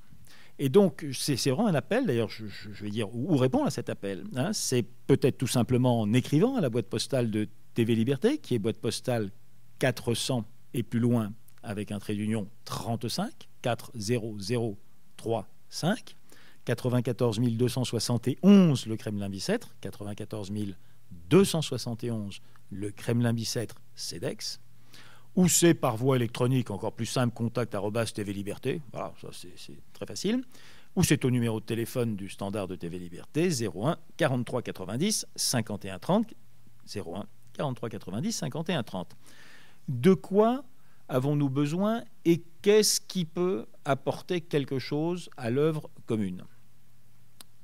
Par exemple, des jeunes qui, en matière technique, sont assez à l'aise et peuvent faire des ambassadeurs auprès de personnes plus âgées et résoudre la question posée par Gérard tout à l'heure, c'est « mais bon Dieu, c'est pas simple pour des personnes âgées, comment on fait quand on a deux publics séparés, etc. etc. » Oui, sauf que il y a des jeunes qui peuvent être ambassadeurs de TV Liberté et aller voir 10, 15 personnes pour rendre le service, et tiens, vous savez pas trop, nous on vous installe la connexion sur la TV, etc.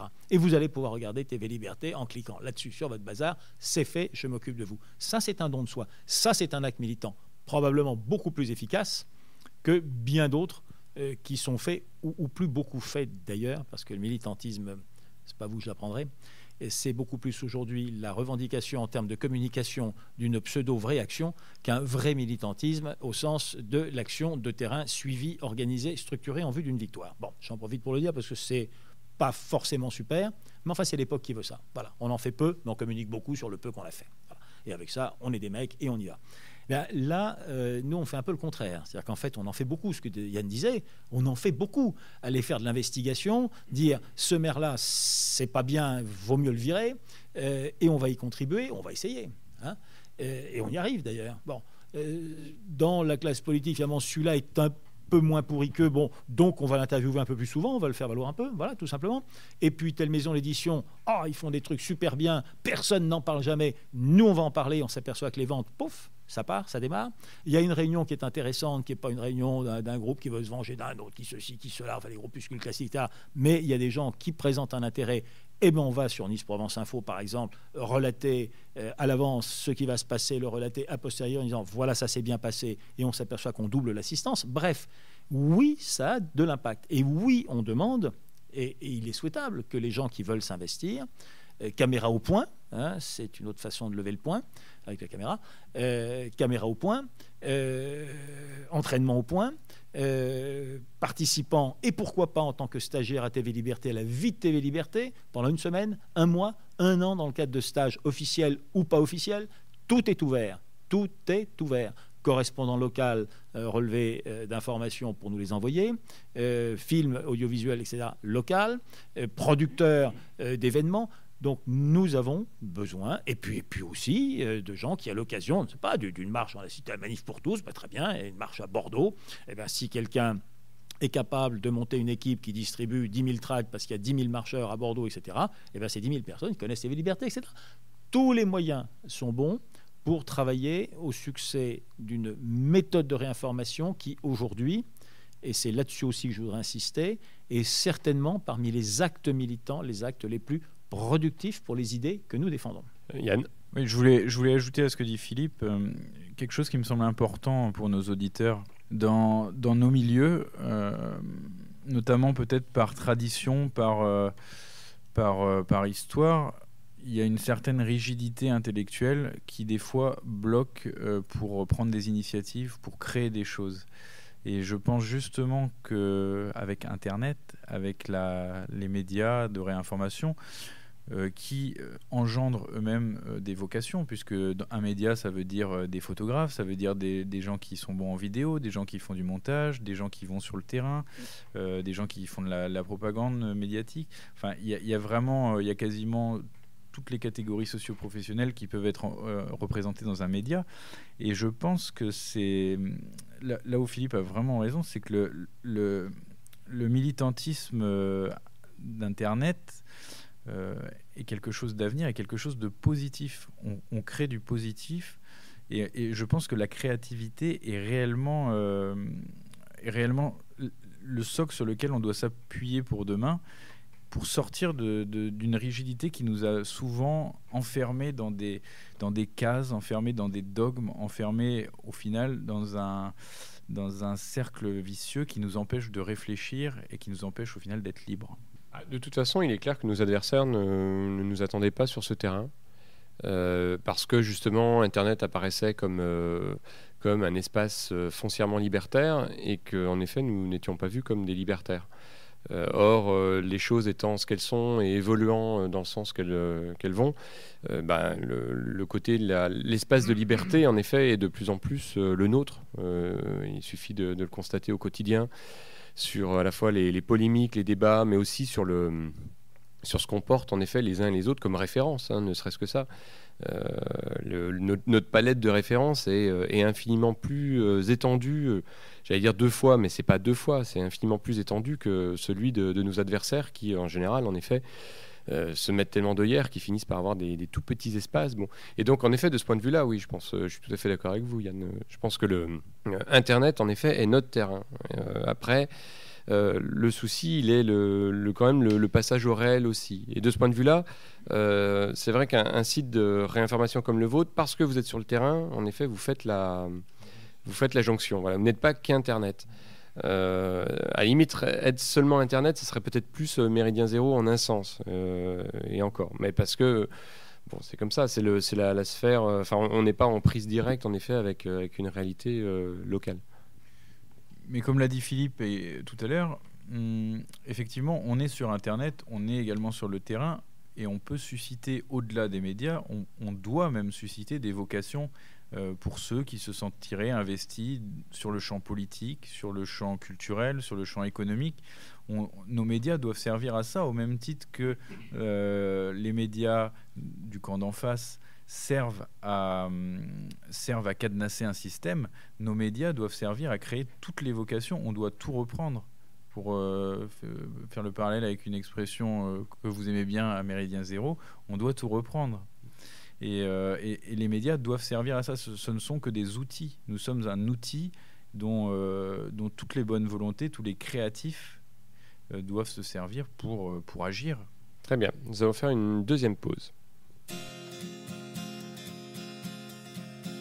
Ma chère maman, je vous écris que nous sommes entrés dans Paris. Ma chère maman, je vous écris que nous sommes entrés dans Paris. Que je sommes déjà caporal et serons bientôt général. Que nous sommes déjà caporal et je serai bientôt général. À la bataille, je combattions les ennemis de la nation. À la bataille, je combattions les ennemis de la nation. Et tous ceux qui se présentions, un grand coup de sable les émondions. Et tous ceux qui se présenteront, à grand coup de sable les émondions. Le roi Louis m'a appelé, c'est 100 quartiers qu'il m'a nommé. Le roi Louis m'a pas appelé, c'est son quartier qui m'a nommé. C'est son quartier, c'est point mon nom. J'ai dit je m'appelle Pelot Denbon. C'est son quartier, c'est point mon nom. Je lui dis je m'appelle Pelot Denbon. Ils attirisent un bio-ruban et je ne sais quoi au bout d'argent. Il attirise un bio-ruban et je ne sais quoi au bout d'argent. Il me dit bout de ça sur ton habit et combat toujours l'ennemi. Il faut ça si ton ami et combat toujours l'ennemi. Faut que ce soit quelque chose de précieux pour que les autres m'appellent monsieur. Faut que ce soit quelque chose de précieux pour que les autres m'appellent monsieur. Les bouts de l'humain à l'ouchapio quand ils veulent compter au pelot. Les bouts de l'humain à l'ouchapio quand ils veulent compter au pelot.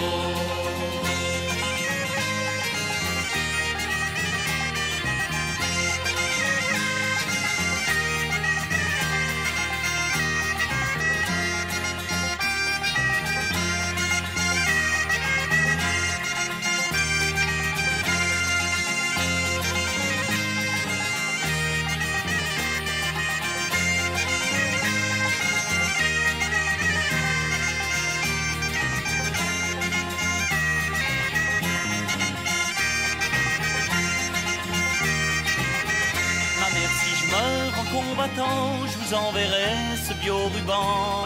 Si je meurs en combattant, je vous enverrai ce bio-ruban. Et vous le voudrez à votre fusion en souvenir du gars Pelot. Et vous le voudrez à votre fusion en souvenir du gars Pelot. Dites à mon père, à mon cousin, à mes amis que je vais bien. Dites à mon père, à mon cousin, à mes amis que je vais bien. Je suis leur humble serviteur, Pelot qui vous embrasse le cœur. Je suis leur humble serviteur, Pelot qui vous embrasse le cœur.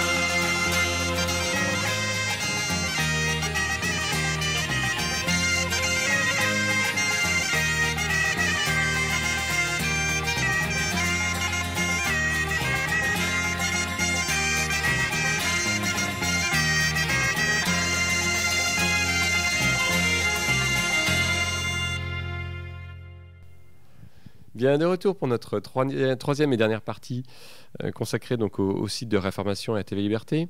Une question, Philippe, au-delà des médias, cette importance des médias, en fait, est-ce qu'elle n'est pas liée tout simplement au fait que, comme vous le disiez, on change de monde parce que bon, la télé est née réellement avec les 30 Glorieuses. Elle a occupé une époque le cœur des foyers. Hein. De Gaulle, par exemple, l'avait très bien compris. Ça a été quand même notre premier président médiatique, celui qui avait bien compris qu'à un moment, celui qui était derrière le petit écran, il était chez les Français tous les soirs de la semaine. Bon, il y a eu cette importance-là. Là, on est passé à autre chose. Et en un sens, et paradoxalement, ça donne encore plus d'importance aux médias, n'est-ce pas ? Oui, je crois que c'est très vrai. Et en même temps, j'ai envie de commencer cette petite tranche de vie qu'on passe ensemble encore, et avec grand plaisir, par une considération qui est aussi une considération très en rupture avec un certain milieu que nous connaissons bien et parfois trop bien.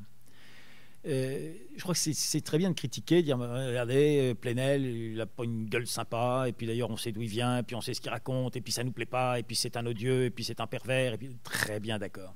Mais moi, l'envie que j'ai, c'est de dire Yann, dans 10 ans, tu vas être meilleur que Plenel. Voilà l'envie que j'ai, c'est plutôt mon envie. Et puis Mediapart, c'est seul qui marche, qui machin. Oui, d'accord, mais dans la presse, Mediapart, ça fait jamais que succéder au Canard enchaîné, dans le style Canard enchaîné, qui est une des plus belles affaires, des meilleures affaires de la presse française aujourd'hui. Oui, mais d'accord, mais ça s'est pas fait comme ça.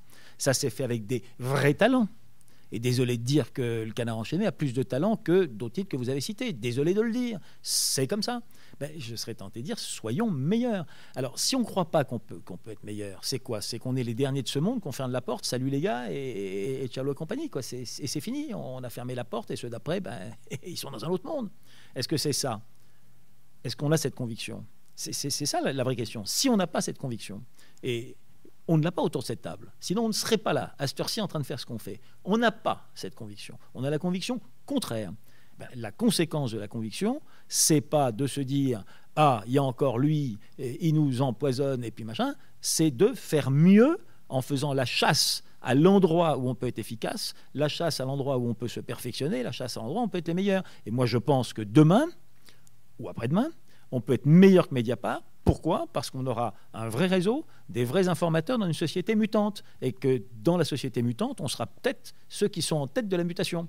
Parce que si on n'étend que de la mutation, qu'on regrette toujours la société qui mute, mais attendez, on revient au paléolithique, là. Le but du jeu, quand même, des cultures, des civilisations, de la biologie, etc., c'est d'être plutôt en tête de la mutation, plutôt qu'en queue, plutôt que le coup d'avant. Le coup d'avant, c'est quand même le diplodocus. Et à un moment, ça s'arrête. Voilà. Ça, c'est un message assez fort que je veux envoyer parce que vraiment, je crois que c'est ça ce qu'il faut, si on le peut, transmettre aux générations pour qu'ils le fassent à leur tour et qu'ils soient bons. Et qu'ils soient bons ici en Europe. On n'est pas obligé d'être bon et de se casser. On peut être bon ici et réussir. En tout cas, on peut essayer. Ça, c'est vraiment le message. Le deuxième qui va avec, évidemment, c'est presque trivial et banal de le dire. Encore que banal, mais quand je vois des vagues de gens s'engager dans des voies sans issue, et permettez-moi de ne pas en faire la liste, elle serait un peu longue, mais dans des voies de manifestation qui ne réussissent pas parce qu'on ne prend pas les moyens de réussir, de partis politiques qui réussissent sans réussir tout en ne réussissant pas, et on se demande jusqu'où ça ira, mais on a l'exemple italien, on voit à peu près le process, bon, tout ça est à peu près inscrit, on connaît tout ça. La question, c'est quand même pourquoi ce sont des voies de garage, c'est-à-dire pourquoi ça ne marche pas ? Pourquoi la manif pour tous, ça ne marche pas ? Pourquoi en Italie, ça n'a pas marché ? Pourquoi en Autriche, ça n'a pas marché ? Pourquoi au Danemark, ça n'a pas marché ? Pourquoi est-ce que quand des gens arrivent, en principe, plein de bonnes intentions, ça ne marche pas ? Ça ne fonctionne pas ? C'est quand même une vraie question. Ça ne fonctionne jamais. Pourquoi ? Peut-être parce que la vraie interrogation initiale, c'est « mais où sont donc les pouvoirs ? Où sont donc les clés ? Qu'est-ce qui ouvre les coffres-forts ?» C'est le cas de le dire. Qu'est-ce qui ouvre les portes ? Bon. Là, si on décline... On sent bien que le président de la République, qui fait pourtant l'objet d'une chasse à l'homme ou à la femme, d'une chasse absolument effrénée, avec des gens qui ne pensent qu'à ça, avec des structurations militantes qui ne pensent qu'à ça, comme si au bout, on avait la timbale, la vraie, la pure, la dure, voilà, on avait gagné le derby, quoi, ça y est. Eh bien non, non et non, parce qu'on a gagné la timbale uniquement si la timbale est déjà prête. Si on arrive et qu'on n'a pas la timbale, c'est râpé, on ne fera pas mieux ou pire que le prédécesseur, même pétri de bonnes intentions, même avec un excellent ou un catastrophique programme selon les regards. Ça sera tout pareil. Et donc c'est le questionnement, où est-ce que ça se passe ? Et pourquoi ça se passe à d'autres endroits ? Si on est à une époque révolutionnaire, genre 89, ou genre Napoléon qui suit, ou genre les républiques qui se précipitent, etc., oui, les pouvoirs sont à caractère militaire et politique. Et religieux d'ailleurs, pour partie, qui évolue. Oui, c'est à cet endroit-là. Pouvoir médiatique à l'époque, qu'est-ce que ça veut dire ? Qu'est-ce que c'est ? Média, vous avez dit ? On ne sait pas ce que c'est. Bon. Pouvoir judiciaire ? Mais attendez, les juges, c'est à la botte. Donc, le juge, il fait ce que le type lui dit de faire, mais c'est tout. Voilà. Il n'y a pas de problème. Voilà. La Cour européenne ou l'ONU, qu'est-ce que c'est ce machin ? Là, vous avez franchi 3 siècles, les mecs. Bon, voilà. Donc, on sent bien qu'on sait où sont les pouvoirs. Et on sait que si à cet endroit-là, on réussit à bousculer celui d'avant, eh ben, on est celui d'après. Et que ça fonctionne comme ça. Est-ce que c'est encore vrai aujourd'hui ? Je vais poser la question s'ils répondent. Non, ça n'est pas vrai. Où sont donc les pouvoirs ? Et pourquoi ont-ils changé ? Pour le savoir, il faut se questionner sur le monde. Est-ce qu'un esprit qui réfléchit un tout petit peu a l'impression que le monde va tourner autour du remplacement de Sarkozy par Hollande parce qu'on n'en veut plus, puis du remplacement de Hollande par Sarkozy parce qu'on ne veut plus de Hollande, mais que finalement, avec la Julie ou une autre, il reviendra peut-être après le deuxième coup de Sarko, on ne sait pas, c'est encore possible. On parle bien de Juppé, donc vous voyez, il peut encore revenir le coup d'après. Est-ce qu'on pense que le monde va tourner autour de ces gens qui ne sont pas que des pitres, qui ne sont pas que très bêtes, mais qui n'ont aucun pouvoir, qui dans la réalité ne tirent aucune ficelle. Est-ce qu'on pense que le monde aujourd'hui c'est ça ? Alors moi, ma réponse c'est évidemment non. Qui dit pantin, comme tu le dis, ou marionnette, dit marionnettiste et dit bonhomme qui tire et qui... Donc c'est pas eux. Bon. Ça se passe où et pourquoi ? D'abord, le concept, la vie, la tranche de vie que nous abordons maintenant, ça s'appelle le renversement du monde. Il y a un bouquin excellent d'Hervé Juvin là-dessus, c'est le renversement du monde. Le monde est en train de se renverser. Alors pour ceux qui ne sont pas convaincus, il suffit de regarder des événements dont personne n'a parlé sauf nous. C'est par exemple qu'à la fin de l'année dernière, le PIB chinois a dépassé le PIB américain. C'est une première. Le PIB américain, depuis 1 siècle et demi, est le premier PIB mondial. C'est comme ça. Ben là, non, c'est plus comme ça. Ah ben tiens, c'est bizarre, c'est plus comme ça. Et le seul qui serait le premier PIB, c'est si on consolidait une vraie grande Europe, où là, on serait les premiers. Ce n'est pas le cas. Peut-être hélas, sûrement hélas. Pour l'instant, c'est comme ça. Deuxième chose qui, dans le renversement du monde, devrait crever les yeux. L'accumulation de milliers de tonnes d'or en Chine, en Russie maintenant, en Inde, en remplacement de substrats monétaires de pacotille, assorti des pétrodollars qui étaient le règne universel et obligatoire de l'échange d'énergie. Il faut se souvenir, c'était obligatoire. On ne pouvait pas acheter ou vendre de l'énergie qui ne soit pas en dollars. C'est pour ça qu'on appelait ça les pétrodollars. Alors oui, c'est vrai que dans le monde d'avant, vous avez un type, il porte un nom, il s'appelle Saddam Hussein. Il a essayé de ne pas faire en pétrodollars, ça ne lui a pas réussi, enfin en tout cas sa famille le pense, et d'autres aussi, ça ne lui a pas franchement réussi. Il y en a un autre qui a une petite poussée de fièvre, là, son voisin Kadhafi, ça ne lui a pas réussi non plus, et il semblerait que ces têtes-là aient roulé comme au temps de Robespierre. Voilà, on les a balancés, pas de problème. Oui, sauf que, 1, 2, et puis ça continue. Qui a vu que la chose la plus importante de cette année, c'est le contrat géant entre la Chine et la Russie, pas par son aspect géant, pas parce qu'on est suffisamment con pour renvoyer la Russie dans les bras de l'Extrême-Orient. Ça, oui, on est très bête, mais ça, c'est pas un scoop. Mais ce qui est le scoop, c'est en quelle monnaie ça a été signé. Il s'agit bien d'échanges énergétiques. Ça n'a pas été signé en dollars. Pas du tout.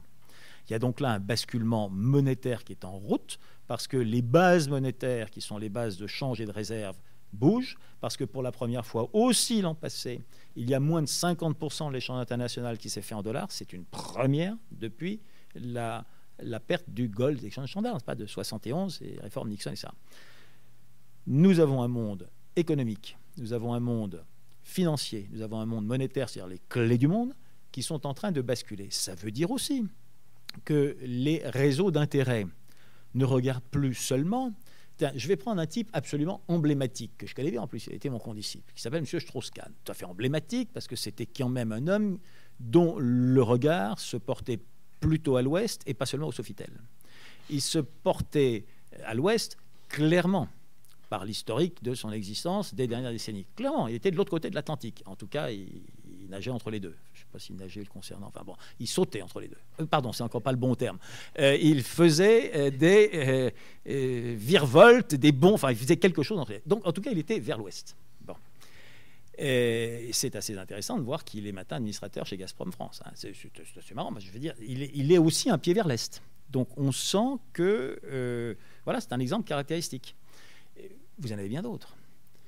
On n'empêchera pas les sociétés françaises, les grandes familles industrielles européennes ou d'ailleurs, de s'intéresser au marché chinois parce qu'elles le font et que ce n'est pas nouveau. Simplement, comme ça grandit, que c'est plus juste de l'import-export de petites saloperies qu'on achète aux articles de Paris ou je ne sais pas où, la rue de la Lecoq, machin, là-haut, là. Aubervilliers, voilà, où d'ailleurs les Chinois ont remplacé ceux d'avant, voilà, qui n'étaient pas chinois, ceux d'avant.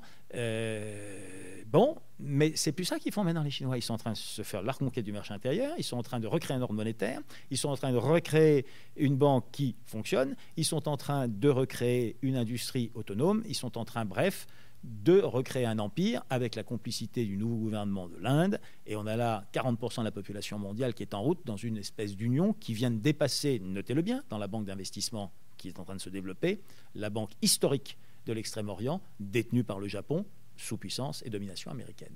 Bon, ça, ce sont des facteurs majeurs de bouleversement du monde. Ça veut dire que les puissances dominantes, celles qui tirent les marionnettes, là, les gens qui disent « bon, ben non, il faudrait faire comme ça » ou « non, on ne fera pas comme ça », voilà. Ces gens-là ont maintenant des intérêts plus partagés. Ça donne des éléments de refondation du monde auxquels nous assistons. Ça donne aussi de grandes crispations, demandez aux Ukrainiens. Hein, ça donne des grandes crispations. On va demander maintenant au Bélarus ou aux Pays-Bas parce que ça va continuer. Ça donne des crispations guerrières, ça donne des crispations culturelles, ça donne des crispations à l'ONU. C'est très bien tout ça. Mais on n'endigue pas le flot qui déborde. Ça n'est pas vrai. Voilà. On peut éventuellement se tirer, où on peut se faire noyer, et les gens du Languedoc le savent récemment. Mais il vaut mieux, a priori, avoir endigué un peu et étayer la route et aller ailleurs et accompagner, parce que sinon ça ne marche pas. Vous avez un flot qui est le renversement du monde qui se met en place. La seule question maintenant, la seule vraie question, c'est est-ce que nous avons ou pas, est-ce que nous nous dotons ou pas d'un rôle d'accompagnement au profit de nos peuples, au profit de notre civilisation, au profit de nos identités, et est-ce que nous n'avons pas une petite chance de, en accompagnant cette histoire de bouleversement, de retrouver une place à nous que nous n'avions plus par l'hégémonie américaine. Voilà la vraie question de la décennie qui vient. C'est comme ça qu'il faut interpréter les choses, selon moi. Et si on les interprète comme ça, il en découle la réponse à la question où sont les pouvoirs.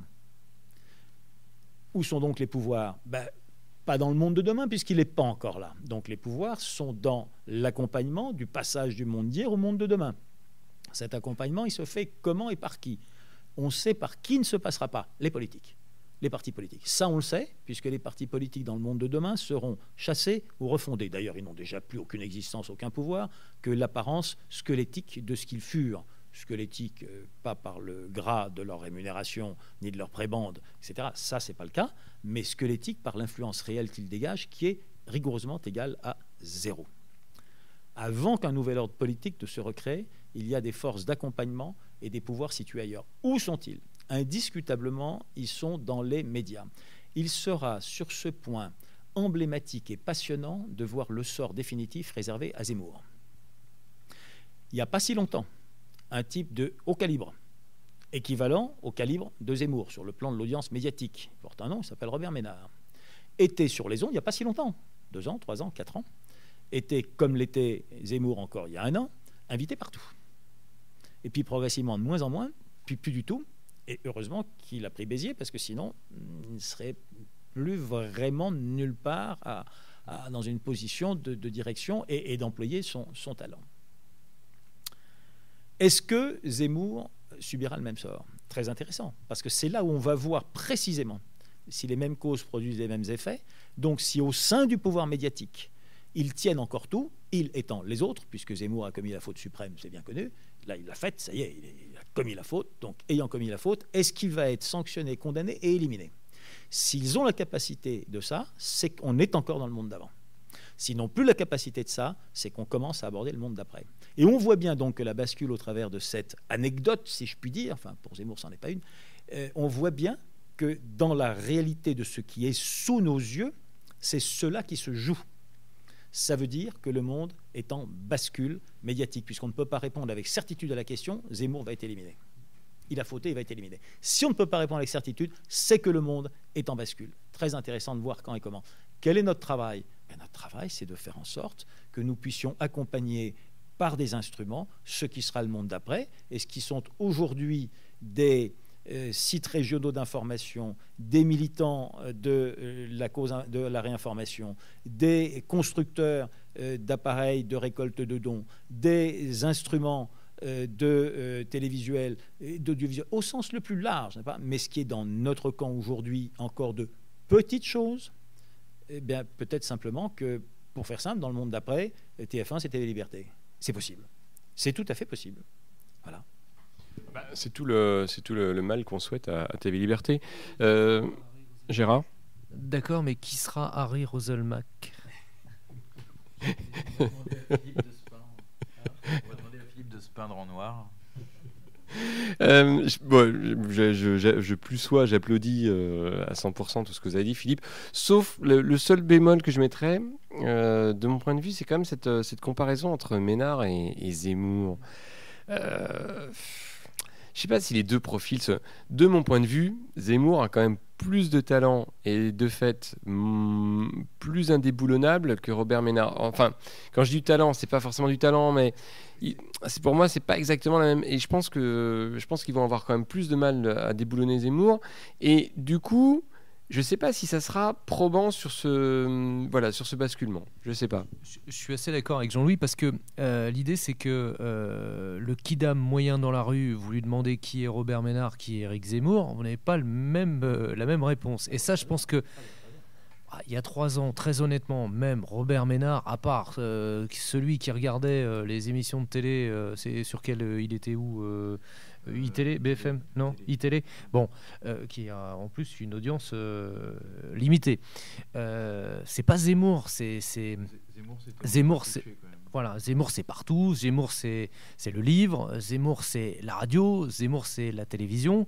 Donc je ne les mets pas tous les deux sur le même, en tous les cas sur le même couloir dans la même course. Hein.